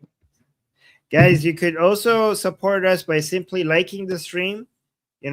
I thank you so much to all the people who are liking the stream. That does help a lot. Like, some people think like, oh, I think it helps a little bit. No, it helps so much. You have no idea how much you're helping us by just simply liking. So thank you to people who are doing that. I do want to talk about the Saudi involvement in this. So let me do this short summary and see what you guys think about this. Apparently, I don't know how accurate this is, but apparently the Saudis were involved. All right, with that settled, in the Middle East, President Trump calling off a massive strike planned on Iran, citing new progress on a potential deal with the regime. But the commander-in-chief says U.S. forces are locked, loaded, and ready to go if needed. Rebecca Castor is live in Washington with the latest. Hey, Rebecca. Hey, Laura. President Trump says the perimeters of a deal have been reached with Iran. That includes the immediate and total opening of the Strait of Hormuz. And that is why Iran and other Middle Eastern countries have asked him to hold off on this attack. He put on Truth Social, based on this request, I have agreed for the future benefit of the world and likewise the survival of a successful and prosperous Iran to cancel the attack, subject to being able to rapidly make a deal. According to Axios, that decision came after the Saudi crown prince spoke with President Trump yesterday and expressed concerns over his plans for massive new strikes against Iran. It was said to be one of the largest bombing campaigns on Iran to date and likely would have targeted energy infrastructure. In an interview with Laura last night, Secretary of State Marco Rubio says the months of strikes on Iran severely degraded Iran's defensive capabilities, setting up this next round of peace talks to be more successful.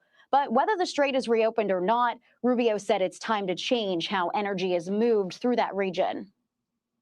They always understood who Iran was and the threat they posed. That threat has now become reality. They have now seen Iranian drones and Iranian missiles launched into their cities and against their energy infrastructure. The other thing that's changed is I think you're going to see more and more energy diversifying outside of the Straits of Hormuz. Because from a geographic standpoint, Iran will always be on the Straits, whether they're governed by this regime or a future government. But that's going to be two permanent features that are going to emerge from this. Qatari mediators held separate talks with U.S., Iranian, and Omani officials yesterday on reopening the strait. Axios reports those talks made progress. Laura Griff and Charlie, back to you. Thank you, Rebecca. So what do you think? Do you think the Saudis are actually, I think is this like just for show and just pretending that it was because of the Saudis, or were the Saudis actually this influential in making the attack not happen? I saw Axios in there. If it's Axios telling us that the Saudis are the guys that did it, I would have some doubts. If I'm going to go by the pattern, Saudis always seem to willing to bend and they're not friends, right? But for some reason, MBS, acts like such a badass, but then he's always, let's make a deal. Like he's worse than Trump on that. Like this is the guy that's always trying to make a deal so he can't get bombed, make a deal for this and that. And I hope he's not that level of a pussy, but if he is, if the king is that much of a pussy or the prince is that much of a pussy and he bent down and begged for a deal like little pussy, then that is unfortunate. I hope, hey, if you're hearing this, king, a prince, don't be such a pussy, and don't let these people push you around. But if they're smart, they would want they won't want to negotiate. Okay, if they attack again, I get to keep the money of theirs that I have. If they attack, they have when the deal has to say put language in that we can go in for a regime change, and they accept that another regime is in power or that there's a transitional government. If they can't control their military, like I would put traps in it. I would phrase the language not as clearly as I'm putting it out now, but the last deal kind of like had concessions in it. Okay, everything is moving through these accounts. Oh, you're not keeping to the deal? Then we keep the money because everything was moving through these accounts. I would have some concessions in there that lose them more power as they did last time for signing the MOU. Signing the MOU cost them the direct control of the money. And it let us sell their oil. We sold their oil. We kept the money because they broke the deal. Like, if there's more concessions like that, I would understand it. My fear is that they accept the deal and stand by it. So, so I think Mohammed bin Salman is being a pussy, but I think it's justified. Can I defend him being a pussy? Well, it's important to have both sides. Yeah, so I think the justification for him being a pussy is that because he's naked, his country is naked, he has too much oil infrastructure, and it's easy, like it's difficult for the Islamic Republic to hit Israel. It's difficult for the Islamic Republic to hit US bases, but it's easy for the Islamic Republic to hit Saudi Aramco. It's easy for the Islamic Republic to hit the oil infrastructure of Saudi Arabia. So the Saudis want the Islamic Republic gone, but they can't afford, like, it's all vulnerable. It's all sitting there. They're like completely naked. They think like if Trump escalates against the Islamic Republic, against their infrastructure, given that the Islamic Republic cannot hit American infrastructure, they're just going to hit Saudi infrastructure. So that's why they're so desperate to stop this attack from happening, because they can't afford to let that be hit. All right. What would be my response to that? I would say, are you going to be in less danger if they gain more power? Are you going to be in less danger if they get more missiles? Or are they just going to get you to bend to every one of their wishes? Because the more time you give them, the more missiles they got, the more they can fire on you. Like, if we destroy every one of their missile cities, we make such a campaign that we're bombing them for 17 days. We destroy everything they have. We find every missile, everything that moves. Are you going to be more chance of getting hit by a missile or less? Or than if you just leave them alone and take time? Because every day that go by, they're going to get more missiles, and they're going to be aimed straight at you because you're the neighbor. Right? Like, how are you safer by letting them get more power? Yeah. So you're going to tell them that they're thinking short term, That's the long and short of it. Yeah, so they're thinking too short term. If the Islamic Republic is a problem to you right now, if they survive this and they get bigger and they have more ballistic missiles and they get more nuclear weapons and they get more Wuhan ability, as Mikey reminds us, then at that point they're going to be able to force their will on you even more than now. And Mikey, by the way, I don't know if you know this, but the Islamic Republic has made it official that their plan is to one day take over all of Saudi Arabia and add it to their territory. Like this is their, like they don't hide this. This is their official policy that one day they're going to do this. Did you know that? That means the prince is being a pussy and a dick. Right. So it's crazy. Wait, we got some super chats. Zipgun is saying my previous post is what I'm hearing. US compares Iran to Iraq and Afghanistan. So it wasn't his thought. He's just relaying it to us. Thank you. Appreciate that. Thank you, Zipgun. And guys, even if it's your thought and we disagree with it and the monkey chips out, it's good to bring, like, it's good, like your opinion, even if we disagree with it, is so many other people's opinions that it basically gives us an opportunity to respond to them and put it out there and have a record of us responding to it. So thank you for that, and thank you, Zipka. I appreciate you. And Sticking Beans with a super chat saying, so true, Monkey. In Israel, we have the same criticism about the government and IDF, high brass, and in endangering soldiers with stupid rule of engagement. Okay, so this is an issue in Israel as well. Did I read that right? Monkey. So let me see here. Yeah, read this again because this is for you. Yeah. This is basically what I've been saying for a while. Israel goes too soft on these people. You need to hit them harder. Destroy more buildings. Hit them harder. Why is the you know what? Bring in Jelani. IDF is too nice. And what he's saying is, yeah, they're too nice because they have high brass that are endangering soldiers because of stupid rules of engagement. That he's basically agreeing with me. That we have, you know what? I feel you, IDF. I feel you. I feel your pain. We've had that stuff too. Yes, I think it's almost every country deals with this. The military being there, the people basically pushing back. Don't put the IDF is the nicest. Yes. Thank you, Sticking Beans. Thank you. And we had Shana. Shana, thank you so much for the super chat, saying the problem is that the Saudis are in between a rock and a hard place, because as soon as the regime falls, America has one less distraction keeping us from complete energy independence. That is true, but the Saudis can't.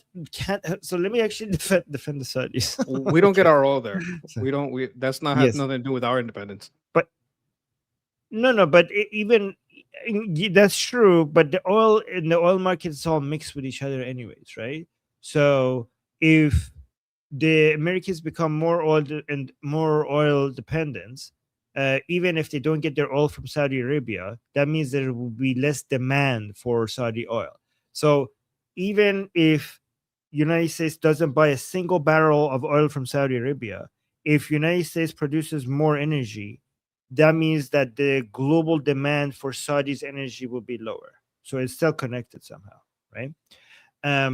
But going to your point, Shana, the Saudis they can't afford to think that long term because they have such short-term threats right now that they have to put out the fire now before they could even afford to think of long-term consequences of all of this stuff. So a lot of Saudi's actions actually is rational if you think about the fact that their threats are that, like, being like, oh, but if you do this long-term, this is going to happen. If you do this long-term, this is going to happen. They're thinking like, Mother Tucker, I might not be around to worry about that long-term. If we go bankrupt, if the Saudi states goes bankrupt, we might not be able to be living long enough to even see us having to be worried about that in the future. So that is a nightmare situation. The Saudis are worried about going bankrupt earlier than that, and then having an Islamic revolution like the one that happened in 1979 if they don't manage to diversify their economy now. So you're talking about like oil dependence, like their oil revenue. The Saudis are thinking about diversification. The Saudis are on a rush.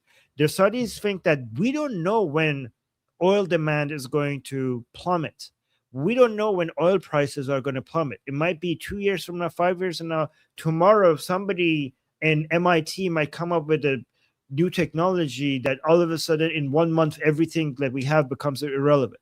This is too risky for us to be depending on one source of revenue. The entire country, the entire government's budget is like so dependent on one source of revenue.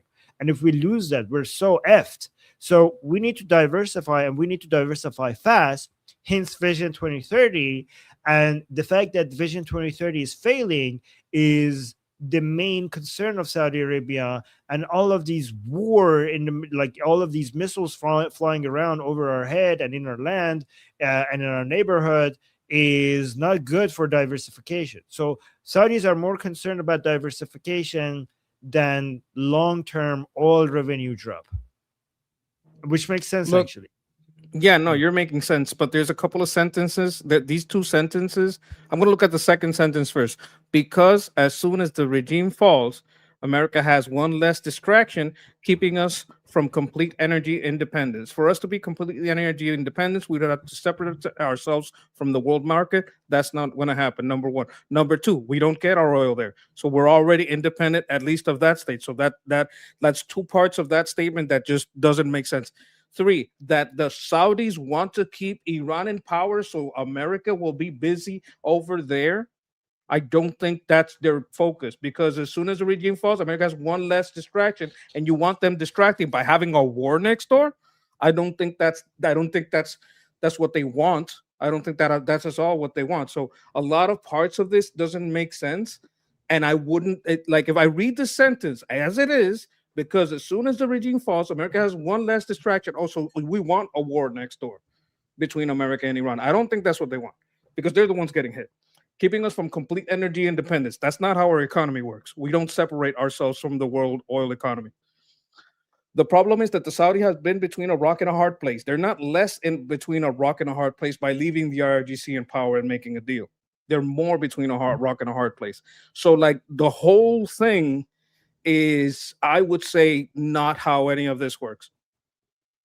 I don't know what their motivation is, but I like it doesn't like the oil and independence, and they want to keep distraction. That doesn't make sense to me. Yeah, so to Monkey's point, the global oil market is connected. So even if United States manages to produce as much energy itself as all of its citizens and its factories consume, at the end of the day, if there's less energy in the globe, on the global, the price of energy in United States would increase. So the global energy market is all connected with each other. Even if you produce more energy than you consume, your citizens and your factories and all your industries will pay more for the cost of energy if in other places of the world they produce less energy. That will always be the case. It's all just like a sea of energy that people are pouring into. If you make more energy, you have more energy revenue, but the laws of supply and demand is still the same globally. You can't disconnect them from each other. And thank you, Shannon. You said it better. Oh, thank you. And then we have Crane Financial Literacy. Oh, that's always a tongue twister for me. With the super sticker. Thank you so much. Thank you so much for the support. He probably knows what we're talking about. Yes. He has financial literacy. Yes. Yes, and probably a good channel to follow up. Speaking of, let's look at this here. All right, on to the Middle East. President Trump calling off a wave of strikes in Iran, citing new progress on a potential deal with the regime. But the commander-in-chief says U.S. forces remain locked, loaded, and ready to go if needed. Our chief foreign correspondent, Trey Yinks, is live in Tel Aviv with the latest. Good morning, Trey. Yeah, hey guys, good morning. For now, the strikes against Iran have been called off. President Trump posted to Truth Social overnight talking about the request that he received from Iran and other Middle Eastern countries to hold off any attack in that the perimeters of a deal has been agreed to. This would include the immediate, complete, and total opening of the Hormuz Strait and an end to Iran's nuclear threat. Reports do indicate that assurances were made by Iran's foreign minister, one of the country's top negotiators. Secretary Rubio told Fox News that while these negotiations unfold, the regime must change their behavior. I think what does it, the regime has to change. You may not have a regime change, but the regime has to change. The Iranian regime traditionally has been expeditionary. In essence, their view is they don't want to just govern Iran. They want to govern the region. They want to export their revolution. They want to govern not just the region. So they want to govern Iran, and then they want to govern the region. And the ultimate goal that they say, and they don't hide, is that they want to govern the world. They see America as the current governor of the world, with all countries working on American rules based on an American world model, and they think there needs to be an Islamic one. And they, in the same way the United States is now maintaining global order, the Islamic Republic's eventual goal is to bring an Islamic order for the whole world, and they would be the backer, the ones who backing it, in the way the United States is now the guarantor of its model. They want to just govern Iran. They want to govern the region. They want to export their revolution. That does have to change. And the only way you're going to change that is if you make the price of it too high for them to be able to pay. Before the latest diplomatic breakthrough, Iran attacked additional vessels in the Strait of Hormuz late last week, causing damage to at least one tanker. The Iranians also launched fresh drone attacks at Kuwait. At a cabinet meeting at Camp David on Friday, the president described his displeasure with the... So again, I think we already played this one, so that was a repeat. But let me look at this. This is exclusive Washington Post. Again, I'm not suggesting that this is correct. I think, let me actually look this up before I tell you. But they're saying, Washington Post is saying, the top U.S. general in Europe privately warned the Pentagon that he lacks sufficient naval forces to continue protecting Israel from incoming ballistic missiles, illustrating how the ongoing Iran war has imposed constraints on the military. What do you think about this, Monkey? I think the same thing I thought about Axios. Like, what is this source? Okay, exclusive, top U.S. general in Europe. I don't know what the U.S. generals in Europe know about what's going on in Israel and why a general in Europe would try to tell the Pentagon what's going on in Israel. Like, I don't understand how this makes, like, this chain of command doesn't make sense to me. Why would a U.S. general in Europe warn the Pentagon if they continue to protect Israel? This sounds like bullshit. And I hate the Washington Post. They're known for, they have on their staff, fucking IRGC propagandists. Or was that the New York Post, the New York Times? I know it was one of these two. So I don't know which one you're talking about, but let me tell you something about Washington Post, okay? So Jeff Bezos owns Washington Post. Jeff Bezos is costing a lot. This war is causing Jeff Bezos a lot because they have a lot in the Arab countries around the Persian Gulf. I don't know what they have. They have like probably data centers, tech companies. There's a lot of tech infrastructure that Jeff Bezos is now bleeding from right now, and then it's costing him so much because of this military operations around the Persian Gulf. So Jeff Bezos himself would be very motivated to de-escalate the current military operations around the Persian Gulf. So I wonder if Jeff Bezos financial motivations and de-escalation would have an influence on how the Washington Post talks about this. What do you think? It's a possibility. I don't know how directly he micromanages these people. It's definitely a possibility. Like he could have a general instruction, and they could interpret that into, you know, twisting a story. Like I see where you're coming from, and yeah, that I would say that's also a possibility. I just I get the premise, and I think it's a possibility. But the way into making this about the Jews and coming from a general in Europe, because we're firing a lot of people in Europe. This may just be one of those guys about to be fired. We actually fired a general in Europe that was kind of talking shit, right? So I don't know if this is that general, because I'm a general in Europe. I don't know if it's a current general. I don't trust the story. I just don't trust it. Speaking about stories that we might not trust, we might or we might not, we have the Wall Street Journal opinion section saying J.D. Vance's warning about regime change gets it backward. He repeats an error many in Washington have made, assuming Iran is a source of regional stability, writes Naveed. So this is an Iranian writing. Naveed Mohebbi and Benham Ben. Oh yeah, I like this guy, Benham Ben Taliblu. He's with FDD, so this guy is pretty good. So I guess Wall Street Journal has good takes on this. Benham Ben Taliblu is pretty good. He's with FDD, and FDD is a supporter of Princess Pahlavi. But what do you think about this take? Do you agree with this one? And what do you think about what the Wall Street Journal? I think okay, so this would be more balanced, right? Wouldn't that be a take on this? Like, okay, so they're balancing themselves out. Like this is you have the Durka editors, or the Durka reporters, and you have some better minded reporters, right? Right. Yeah. So, but do you agree with this take? You want to read it? Yes. I'll read it. Wall Street Journal opinion: J.D. Vance warning, but that regime change gets it backward. He repeats an error many in Washington have made, assuming Iran is a source for regional stability. No, it's a source for instability.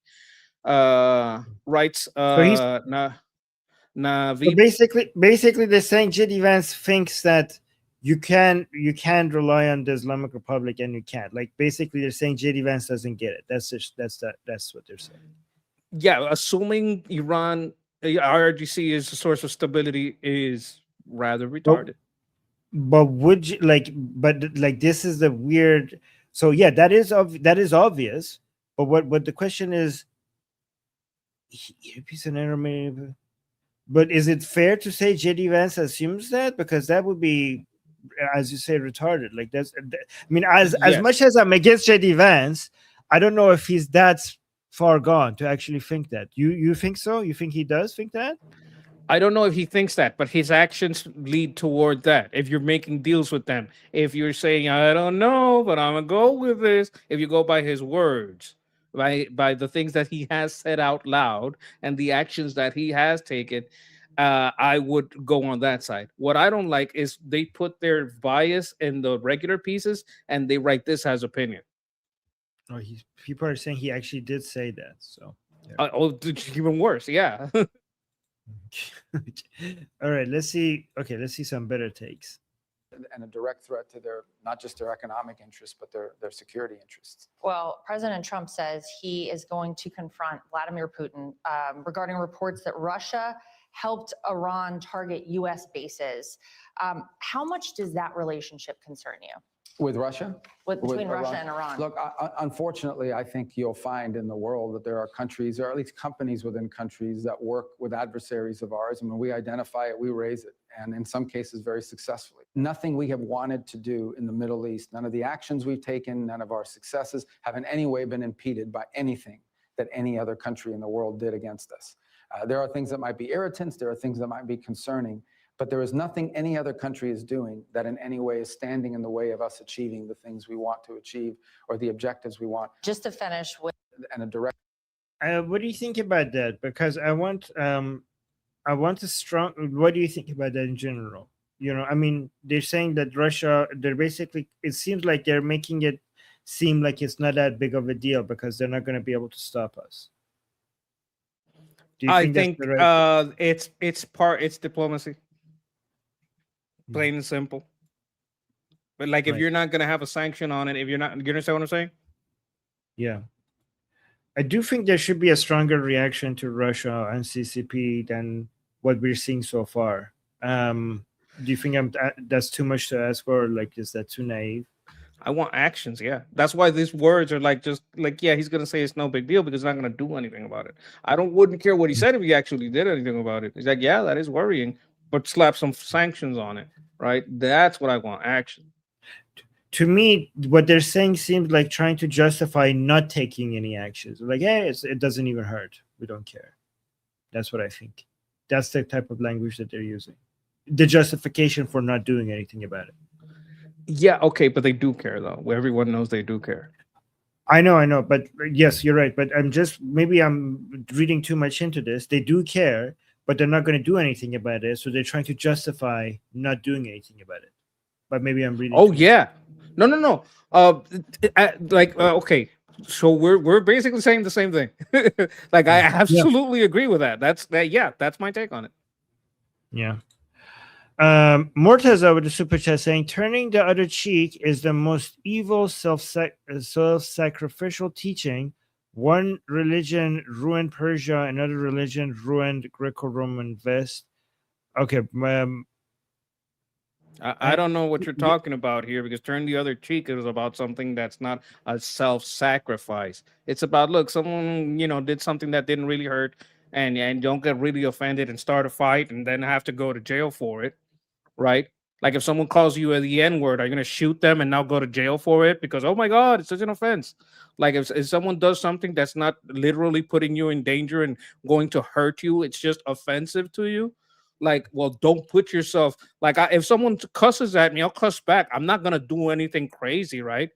It's more about, especially, you're not taking it to the times, right? Because a citizen, a Roman citizen, is not the same as a Christian.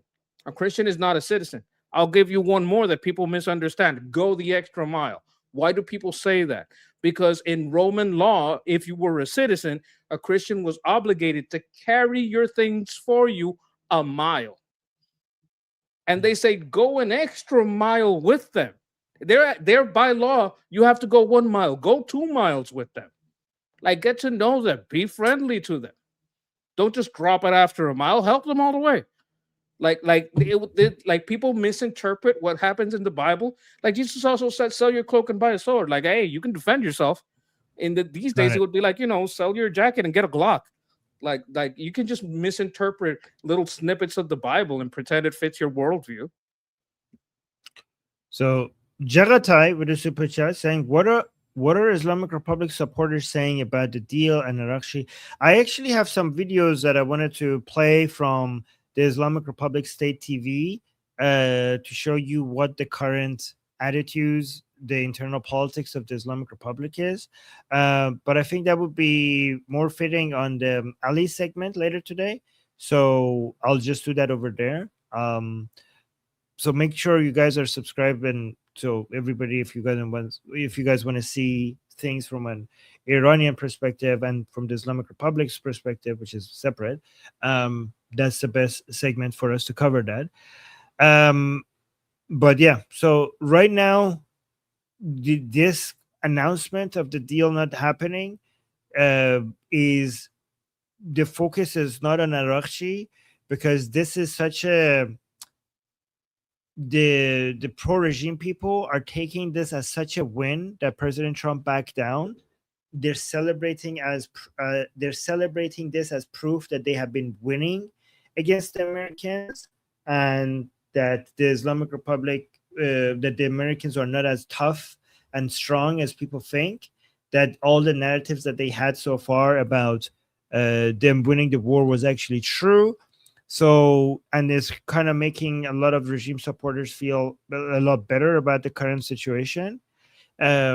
so instead of like attacking Arakshi, they're basically celebrating that Trump chickened out, that he's too scared, that he keeps bluffing, and he doesn't actually have the power to do much. So right now, I think the talks about Arakshi and how he's trying to now make a deal with President Trump will come the day after. But right now, they're focusing on Trump defeating Trump and him backing out. And I think what's going to happen is Arakshi is going to try to make a deal now with President Trump, and the Islamic Republic is going to, the regime supporters, what they're going to say is they're going to attack Arakshi and Ghalibaf and everybody for being so stupid to not realize that the reason their narrative is going to be the reason why the Americans are not attacking us is because they can't. And you are basically an agent of the Americans, because everything that they cannot get through military operations, they try to get it with negotiations. And even though our military is strong enough to defeat the Americans, our politicians are stupid and weak, and the Americans come and take from us everything that they can't take from us on the battlefield. They come and take it from us on the negotiating table. And Arakchi and Ghalibaf are either too stupid not to realize that they shouldn't deal with the Americans because the Americans are weak. We shouldn't give them anything. They're either stupid, or more likely they're traitors and they're agents of Zionists and Americans. They're American and Zionist agents. That's what the narrative is going to be. But right now they're too busy celebrating the fact that the Americans backed out and showing it as a proof that they're weak. That's what the narrative is going to be. Does that make sense? Yes. Okay. And then we got Shauna with a super chat saying, I understand that, Armin. That's why net zero was always a retarded pipe dream and why we are investing in every possible energy stream. Yes. Agreed. Thank you, Shauna. And then Shauna with another super chat saying, isocox, guys, isocox is isolationist, basically. Isocox, including JD Pence. Oh wow, look at this, monkey! Your framing of things are picking up. Yes. People are okay. Yes. Why are you angry? So guys, JD Pence is JD Vance. Isocox are isolationists. So isocox, including JD Pence, assume that all regime change causes instability. So by default, keeping the regime in power is more stable. Yes. These are the same people who would be fighting against Hitler if they were alive back then. Right? Yes, exactly. Shana. Yes. Complete. Yes. Speaking about regime's propaganda, I think we have a new Lego video. What is this? Let's see I haven't seen this. This is Epstein documents. The Islamic Republic makes these Lego videos as a way to push out their narratives to the rest of the world. This is how we know the Americans. I think we reverse engineer their operations. I want to carry out against us. Why? Because they carry out media operations against us based on their own assumptions. We can understand that their laboratory subject, their case study, is the American audience, and we use that very. Oh, okay. I see what this video is doing. This is Mohammad Marandi's points. Put back, basically showing that they're what Marandi says the Americans are doing, they do that themselves. They're the ones who are trying to brainwash. So this is Mohammad Marandi saying these things about Americans, but this video is trying to demonstrate that everything he's saying about the Americans is actually true about the Islamic Republic. So now this is how we know the Americans. I think we reverse engineer their operations. I want to carry out against us. Why? Because they carry out media operations against us based on their own assumptions. We can understand that their laboratory subject, their case study, is the American audience, and we use that very same thing against them. Mold has utilized people who were immigrants in the US or had lived there. We got advice from them. And correct me if I'm wrong, but you described yourself before as critic or even opponent of the Islamic Republic, and said you sort of changed maybe through the experience of this war. We were younger and had studied less, criticized our this is not Marandi. He sounds like system Marandi a lot and thought everything was its fault. But when we studied and decided Sorry, I got this completely wrong. This person just sounds like Morandi. I thought that was a voiceover. Right? to step out Yeah. of our Doesn't he sound like Morandi? He sounds Oh my exactly God. like him. I thought it Yes. was like, what happened to Morandi's microphone? Yeah. thought everything was its fault. But when we studied and decided to step out of our own media comfort zone, we realized that wasn't the case. After the martyrdom of Qasem Soleimani, a strange thing happened in Iran, and this was Trump's fatal mistake to assassinate him. After his assassination, many young people like me decided to change their path. They felt that someone who had always worked for them, labored for them, and cared for them had been taken from them. A friend had been taken from them. After Khamenei and people like him, can the dream of freedom still survive? Is there anyone who will grant them freedom for free and bring it to them without any effort? I have a question. What if Iran didn't exist? How much could the American people really understand Palestine? But if Oh my Iran didn't exist, how many Americans would actually wake up? This is my criticism of Americans. You are taking easy steps. Compared to Mr. Khamenei, you are taking steps with ease. But in my opinion, just talking about freedom is enough. Once again, take action. After the martyrdom of Mr. Khamenei, the reality of the world seems very insignificant to us. And not only are we not afraid of death, we actually welcome it. And if death comes for us, like Mr. Khamenei, it will be a victorious death. Oh my God. So, Monkey, apparently you Americans need the Islamic Republic because without the Islamic Republic, who would have told you about Palestine? You would have been in your sleep and would have never realized the reality about Palestine. So you should be grateful. Apparently. Is this Morandi Jr.? I think it's- Is he in training? Like, hey, son, let me get you started, bro. Let me get you started, son. This is what we're doing. I don't know. I don't know. I mean, it could be. Have you had like It some sounds- fathers sound nothing like some sons sounds nothing like their father? But in the old days, the phone was in the house and everybody picked it up. And sometimes you would call your friend, and you would think it was your friend and say something dumb and not realize that his father sounds just like him. You ever have that problem? Like Yeah. sometimes the son sounds just like the father. It did sound so much like him. But aren't you glad that we have the Islamic Republic so you Americans can wake up and stop being so comfortable and care about martyrdom and Palestine? Shouldn't you be a little bit more Oh yeah, grateful? okay. Thank you, Iran, for making me have to smack you around. That's such a comforting thought. Oh wow, that's so. Hey, aren't you glad I stepped on your shoes and told you to fuck off? Because if not, you wouldn't know that you could just slap me. Now you know. Oh, thank you. Yes. More okay. So okay, you're gonna make the monkey chimp ad, Murtaza. Okay, I cannot. I cannot stop what's about to happen. Okay, so I remove all responsibility. I remove myself from this conversation, and I'm not responsible for anything that might happen. Okay, Murtaza. Okay, so let's see. You want to read this, Monkey, and then you respond to it, and then when you guys are done, I'll move on to it. Turning the other cheek mean that the first cheek was abused. According to you, that's not what the Bible says. What are you, Murat Samurtad? Who the fuck are you? Why should I give a shit what you think? There's a guy here with $5 that said a thing, so I gotta agree. Islam goes for the head if they can.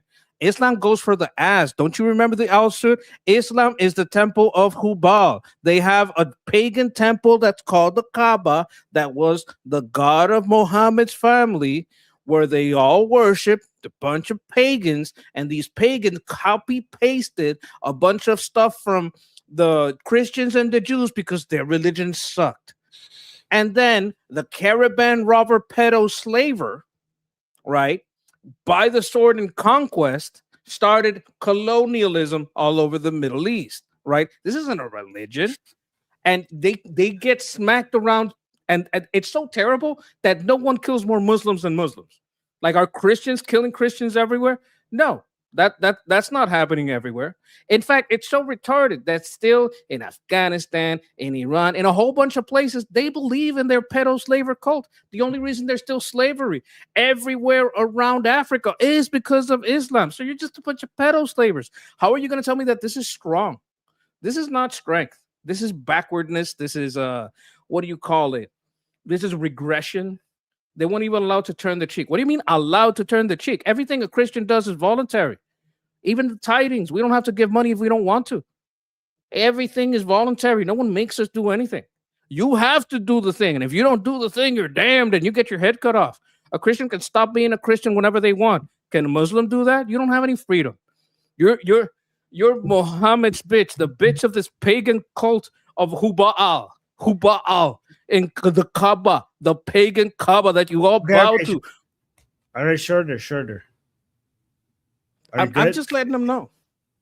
Okay. I mean, he's not a Muslim, but okay. Thank you. Let's go to Stick and Beans with a super chat saying most isolationists in World War II were too Nazi and anti-Semitic to really want to fight against them, but money was booming for people like Ford, so they enjoyed it. Same today. Most of them are too Nazis. I think you mean, you know, two Nazis, anti-Semites. Well, I mean, it wasn't just the anti-Semites and the Nazis who were against going to war with Hitler. It was also the people who thought they were the America First people at the time. They're like, it's Europe's problems. You know, keep it in Europe. Like, Europe problems is not America's problems. They were. I mean, you're right. There's many people were basically sympathize with Hitler, and that's why they didn't want United States to go to war with Hitler. But there were many other people who are saying, like, there's a war in Europe. That's their problem. Why do we have to get involved? So there was also that. Look, there's a lot of people that I don't really know how much they supported it, especially before Pearl Harbor. There's a lot of people that just said, look, this isn't really our problem. Like, they're having their war. We got in the last one, are we going to get in the next one? I do know that there is a lot of lies about Walt Disney to say he supported he supported the camps and supported this. No, it was the unions inside Hollywood that supported it, and they all went on strikes. All those racist cartoons, they were made by those same unions. So the unions and the Marxists and the commies were the ones that hated the Nazis, because the commies, the socialists in Nazi Germany, were against the communists in Russia. Like, they had, like, at the start of the Nazi, when the Nazis started, they started killing communists. Right, this was a big problem for all the commies in America, and all the commies, try to label anybody that didn't want to get into it a Nazi, right? Because you have to get into it because you have to support the communists. So there's a lot of misconceptions about that. But Ford, yeah, he might have been a little anti-Semitic, or maybe a lot. I don't know. I just know that there's different reasons for going against the war. And you got to separate the ISO cucks from, like, the people that had their reasons. I'm sure Disney had good reason, and he was against the communists too. And Ford might have been a little bit more forward, a little bit more anti-Semitic. Paul, thank you so much for the super sticker. Appreciate you. Let's see what Mark Levin is saying recently. A power vacuum. That's what's needed. Continue hitting ballistic missile and drone factories to destroy as much of its offensive military capability as possible, helping to protect, for example, the Arab oil infrastructure. And I know they're lobbying the White House. There have been reports on this. They're concerned about a wider war because they're concerned about the oil infrastructure, a worldwide depression, and so forth and so on. It won't happen. It won't happen. But take out all the offensive abilities they have, and I think that's what the president is doing, as a matter of fact. Target government buildings. Target the IRGC and regular Army facilities. More on the communication centers. Hit their banks. Hit their financial centers. If we want victory, and we want to get this over with, this is the only way to do it. And reconsider our aversion to hitting their oil production and refining facilities and infrastructure. The fact is, This is the surest way to cripple the regime. Don't worry about rebuilding the infrastructure.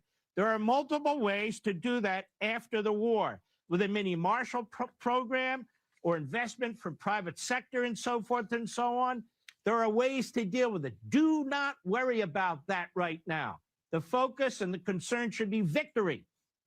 Victory brings many opportunities and possibilities. Diplomatically, no ceasefire for at least 30 days and perhaps longer. No negotiating for at least 30 days and perhaps longer. We need to meet our objectives first on the battlefield, financially, militarily, and every other way. Yes. Yes. I mean, do I need to say more? Yes. This is look, perfect. It's hard to comment on him, right? Like, what are you gonna say? He just said it all. Yeah, I don't have any. I have no additional commentary. I can say yes. Go. You go. Keep saying it, brother. Oh my god! Why can't we have this? Why can't we like do this? Like, why can't it be like that? I wish I could vote for him. Yeah, I love that. We got 2 more super chats. 40 Winks with a super chat saying Trump spoke of the survival of Iran and not survival of the IRGC. Trump and Good. GCC. Yes, exactly. I think he's supporting Trump by saying that. Trump and GCC heads must be Trump and GCC heads must be concerned about mass civilian casualties by WMD, biological and chemical, or massive conventional munitions attacks. I mean, the biological ones is what Monkey has been talking about a lot, and you're saying Trump and GCC, that's what they should be concerned about. I mean, not just by, I mean, you were talking about the Iranian people, but it's beyond the Iranian people. They should be caring about that, because that's not going to stay in Iran. If the Islamic Republic gets to biological weapons, you can be sure that it's going to spread. It's going to spread because, you know, the Islamic Republic has its proxies everywhere. Here's a scary thought. The Islamic Republic is very interested in creating terrorist groups that are ready to be activated in the United States. If they eventually get to biological weapons, they will equip them with that. And at some point, they make it known that there are many of these terror cells in United States in different places, and that United States, the Americans could never take them out fast enough if the Islamic Republic is ever getting close to taking that. So if you're the Islamic Republic, what you're going to do at some point is make sure that you have these sleeper cells all across the United States at the level that you cannot completely take them out all at the same time if it comes to it. And the United States has to make it known, not just to American intelligence, but American civilians, that they have this in the United States as a way to create enough fear for the Americans to never wanted to go all out against the Islamic Republic. So that's one thing that the Americans need to make sure that we never get there, because then we're going to have mutual assured destruction, and you have to just accept the Islamic Republic as a global power at that point. Does that make sense, Mikey? What do you think? I think it makes. I would only change or for and, because they could use WMD and massive conventional munitions attack.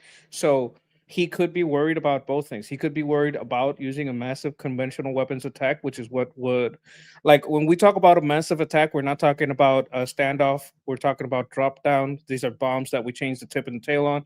And you could be concerned about like having civilian casualties if you go that hard within Iran. It could also be like, I don't think Iran has to use standoff weapons. It can't use traditional munitions against Saudis or anyone else. They can't fly over and drop those kind of things. So they would have, that's where the WMD come in. But when I would put and, because both of those things are a situation, but everything you're highlighting here seems right on the money. Yeah. So yeah, 40 Winks, you're correct, and that's what they should be concerned about, 100%. Steak and Beans with a super chat saying, yes, it is not entirely true. Back then, people thought an ocean apart means we couldn't care less. Exactly. And it was true, but Japan proved them wrong. Yes, Pearl Harbor. But today, no one can think they can be isolated. Today, no one can think. I mean, they can. For some reason, they are thinking that, but they shouldn't. Right? No one shouldn't think they should be isolated.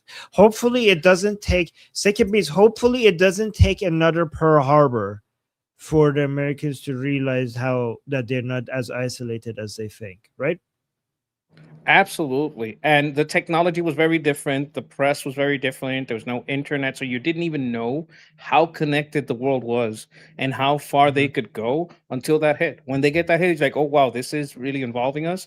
And they started being worried about Alaska, too, because they could kind of like keep jumping over there. So there were legitimate concerns that were brought to bear by that attack. Right. We got another super chat. Thank you, Stick and Beans.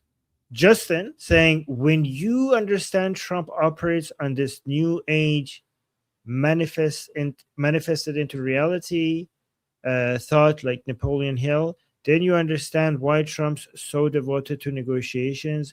It's what he wants to manifest. I honestly don't know anything about. Okay.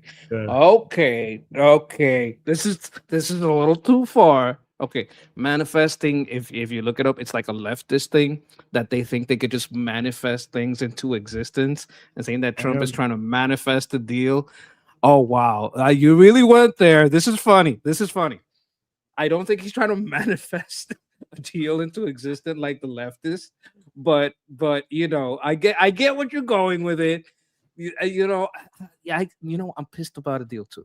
What can I say? I'm with you. I wouldn't go far as he's trying to manifest a deal, but it's funny, and I appreciate the money. Appreciate the support for the channel for getting this out there, and I echo your sentiment. I mean, this manifesting a deal or whatever. I don't think that's what he's doing, but that is funny. Okay, to do a steel man on this comment. Let me tell you again. I'm not saying this is true, but let me do a steel man. Okay, Donald Trump's deal-making philosophy is directly rooted in the 20th century New Thought and positive thinking movements. His childhood pastor, Dr. Norman Vincent Peale, instilled in him the belief that mental focus shapes physical outcomes. I mean, that's not completely wrong. That's different from manifesting stuff, right? If you have determination in making something work, you're more likely that it's more likely that it will happen. That is different from manifesting things, right? That's like woo, like magical thinking stuff. I think Trump applies this manifestation mindset to negotiations by projecting absolute confidence and extreme opening demands. This strategy was codified in The Art of the Deal on November 1st, 1987, as a method to reshape reality through broad projection, whether facing corporate crises or pressure tactics with the Iranian regime. His commitment to negotiations remained driven by this. Okay, so let me actually separate these two. Okay, I think they're mixing two things together, right? We have manifesting things, and then we have people having high confidence and determination to get things done. These are not the same thing. Manifesting things is the idea that if I really believe in something, then the laws of the universe will make it happen. There's this magical thing that will happen that beyond my own actions, it will force that thing to become true. That is basically magical thinking. That is not true. But there's this other thing that should be separated from manifest, and a lot of billionaires have that. Like that is true. That is empirically to be shown. I mean, the reason why President Trump is a billionaire is that people who have a lot of confidence in what they are able to, and they are very determined to move to making stuff happen, they are more likely to get what they want than people that don't have that level of self-confidence and that determination. That a lot of people mix that with manifesting. That is not manifesting. That is empirically can be shown that people who have a lot of self-confidence and talk as if something is 100% true, then people will be impacted by their confidence. They themselves will be impacted by their confidence, and they are more likely to get what they want. And a lot of billionaires have that attitude. So don't mix these things with each other. Does that make sense? Yes, I would also add that many young progressives reject Christianity and organized religion, but still want ritual and hope the sense of history moving toward them, the perfect future of the universe. And they do this, man. Oh my God, I got the wrong face on. I'm sorry. I had the wrong face on. But speak your truth, set your intention, protect your energy. These are all leftist manifesting things. You see them on TikToks. Like, it is very popular in Instagram, this manifesting. And I'm gonna take it as a joke, and I'm gonna think it's funny. I think it's funny. Okay. All right. Look at this. Missile launchers documented inside a civilian tunnel in Iran. So if you see, if military stuff escalates and you see civilian places being targeted, here's another evidence for why it was probably justified. So this is inside Iran. People are driving. This is a civilian tunnel, and these are the trucks that are holding the missiles. They put it in the tunnels as a way to hide them. Can you stop it when it? Oh, yep. Let me see a little. Yeah, that could easily, yeah. That could easily hold a couple of missiles. Yeah, missile launchers. No, these are not just yeah. I mean, these are the actual launchers. Like people, the roof opens, something happens. They look like just like if you've seen the other ones, they look exactly like this. Like this is not just like a container. It actually the roof opens, the launcher comes out and blows. I would like to point out that it's probably hard to record this and try to seem casual, because if you seem to be obviously recording it, you might get yourself in a lot of trouble. Am I correct in this? Yeah. Oh yeah, for sure. Anybody who's recording stuff and sending it outside is considered to be Mossad agent and punishable by death. This is one of those things that is not exaggerated. Okay, let's have some fun here, because Marco Rubio was asked about this meme. Okay, I love that meme. Well, the meme thing, was interesting, because when it first came out, I hated that picture, because what happened is in that couch, if you don't have a pillow behind your back, you kind of sink. So I looked at the picture, said, oh, this is terrible. I looked, like whatever. And then it turned into this other thing, and it was fine and it's funny. I don't really follow it very closely, but people have shown me pictures out there. We have a good friend here that works at the White House, Dan Scavino, made a nice board for me. And even since he made that board, we had to update it. So of all the different pictures. So that stuff is funny. You asked me if you've changed. I think everybody, you go through life, right? And as you go through life, you learn new things. You see things you hadn't seen before. You hear things you haven't heard before. Certainly, I'm a different person at 55 than I was at 25 or even 35, because I have 20 and 30 years of experience in between in life and in work that inform that. I think at your core, you always want to remain the same person, though, right? And that is, what are your priorities in life, and what are the values that sort of drive you to do what you do? And I hope that hasn't changed. And by the way, the world changes too. There are things that are true today that weren't true 10 years ago. So, I think that's true for all of us, not just me.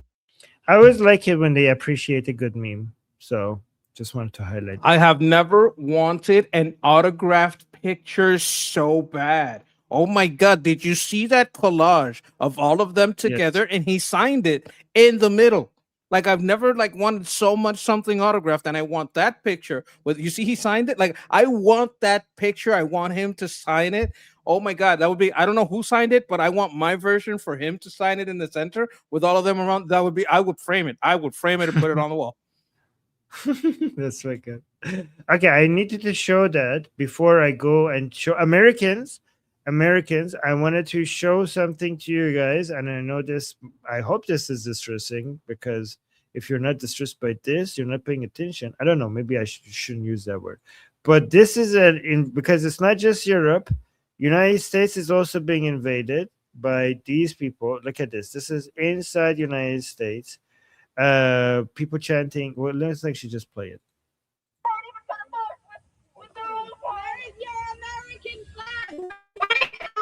America, death to America. Why would you say death to America? You're in America. Stop with U.S. imperialism. So yeah, these are people chanting "Death to America" inside America with Palestinian flags. What do you think, Mikey? Before I go show the Look, counter. do you know who's getting a little bit of the blame for this? And I think it's probably true. Cuba and China.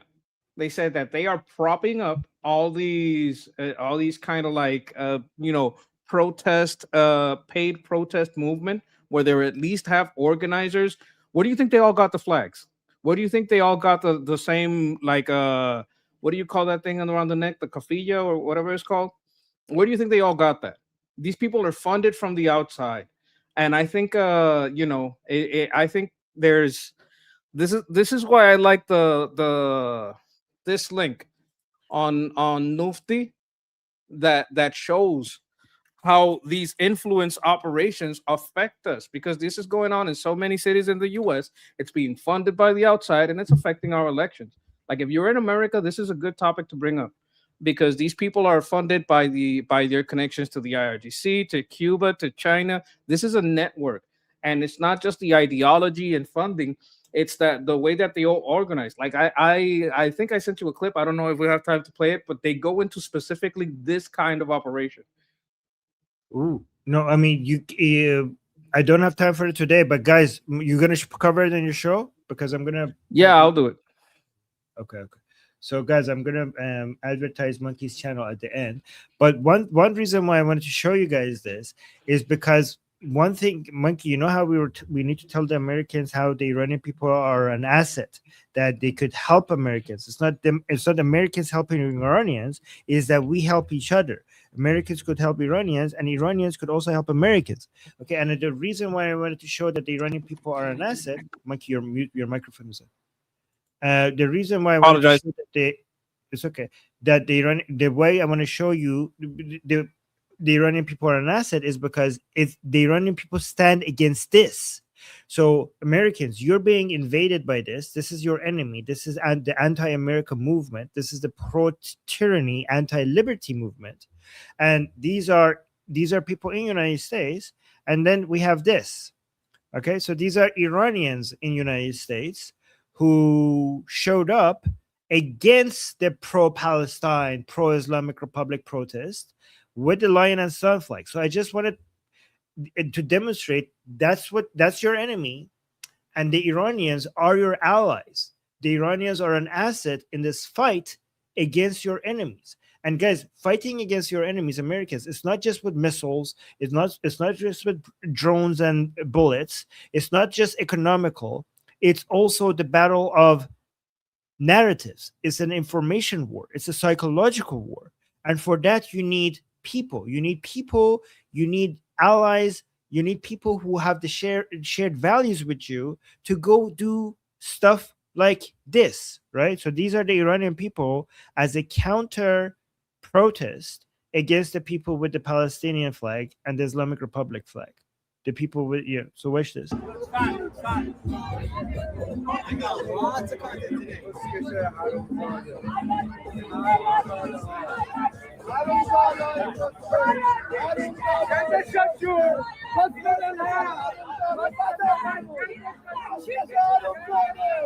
So you see that these are the people with the Palestinian flags, and the people with the lion sun flag are coming. This is, in the US, they're coming in and they're confronting the people with the Palestinian. Oh, this is in Canada, sorry.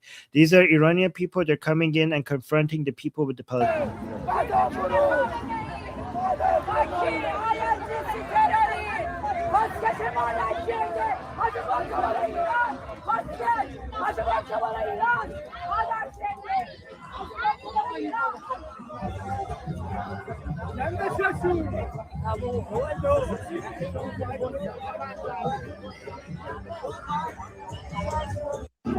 Oh, this looks like Toronto. I've been here. I've been exactly here. This is like Toronto downtown. It looks like it. But again, so this is every time you see an Israeli flag, an American flag, we protest with Israeli flags and American flag. You see the Iranian people there with the lion and sun flag as well. every time you see a counter protest against people with the Palestinian flag or the Hamas flag or the Hezbollah flag or the Islamic Republic flag, you see Iranian people counter protesting against them with the lion and sun flag. So this, like videos like this and many, many more of them, is a demonstration that the Iranian people are on your side. So they are your allies, and they're a force that should be invested in. There is return on investment for Americans to invest in this force. Does that make sense, Mickey? It makes sense, and I want to say something else. We're going to talk about like investment and influence operation. I have a screen here that I'd like to share if I can. Yes. Now, this is Nufti. These are like the actual Iranians in an organization that's trying to, make sure that there is a path forward when the change of government comes. And one of the things that they're doing great research on and showing the Islamic Republic's influence network in the United States. And this is just the one in the United States. This is just part one, right? But this will go. This is kind of a summary of it. But I want to show you guys. You guys can download this. And it shows all the places in the U.S. Well, some of the places like Maryland, because this is not the full thing. This is just like part one.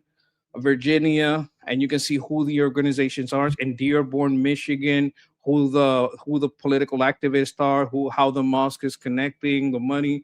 Now, if the side that is against this type of bad influence had the kind of funding that these people are getting, or at least 1/10 of it, I think we would be far more effective. Because these people pouring this foreign money into NGOs against us, they keep a lot of the money. These people are hypocrites. They pretend to be socialist and communist, but they want to just rule over the rule in hell. They'd rather rule in hell than serve in heaven. They want to turn United States into the kind of hell that they can rule in. And that's why I like showing this. I like showing the great work of Nuthi here, how they work in our interest, because it is in our interest to find these anti-American people in the United States and stop their influence. This is why I commend the work of Reza Pahlavi and his team, because this is good for Americans to know what's going on. We know there's a huge problem in Dearborn. We know there's a huge problem in Houston, but some of us don't have the details to better fight or explain this. And for those who are interested in this kind of thing, I kind of put the link in the chat. I'll put it in again so that you guys can see this, because I think it's important.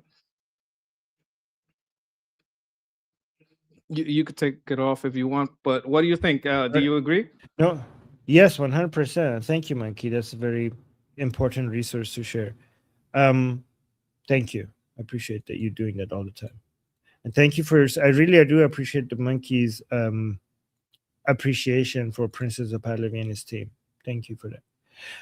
I do want to show you this video that people are sharing. Look, you remember some people were joking that as soon as we saw the Moroccans, the young Moroccan men going into Spain, the Spanish territory, and all the chaos that came after that, we were, when it was happening, we were basically live streaming that. And I remember somebody in the chat, I think it was Hezi, joking around with a super chat saying that, oh yeah, who do we blame? It's the Jews. They're going to blame the Jews. And we're like, they will. And then immediately after they did, immediately after we saw the day after that they're blaming Israel for this. So look at this. These are people blaming, they're basically saying Israel is behind the mass migration. The Moroccans coming into Spain. This is the meme that they made.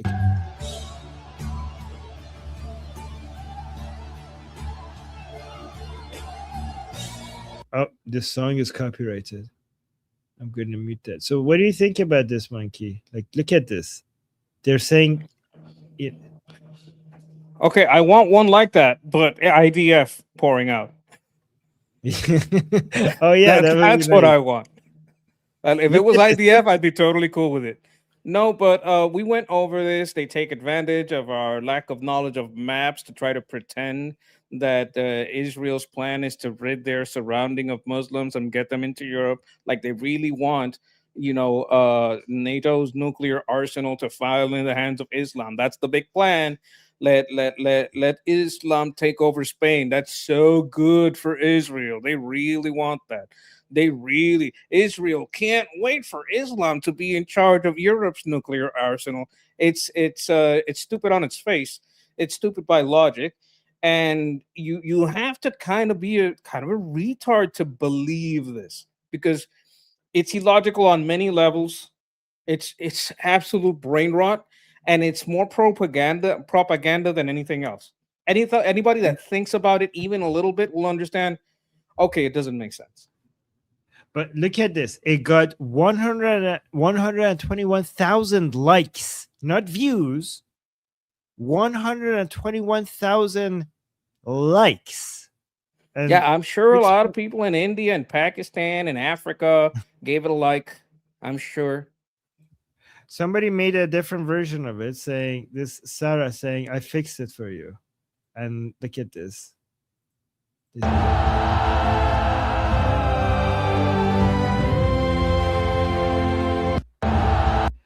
So this is the Prime Minister of Spain with the Spanish flag and the Palestinian flag on his ship.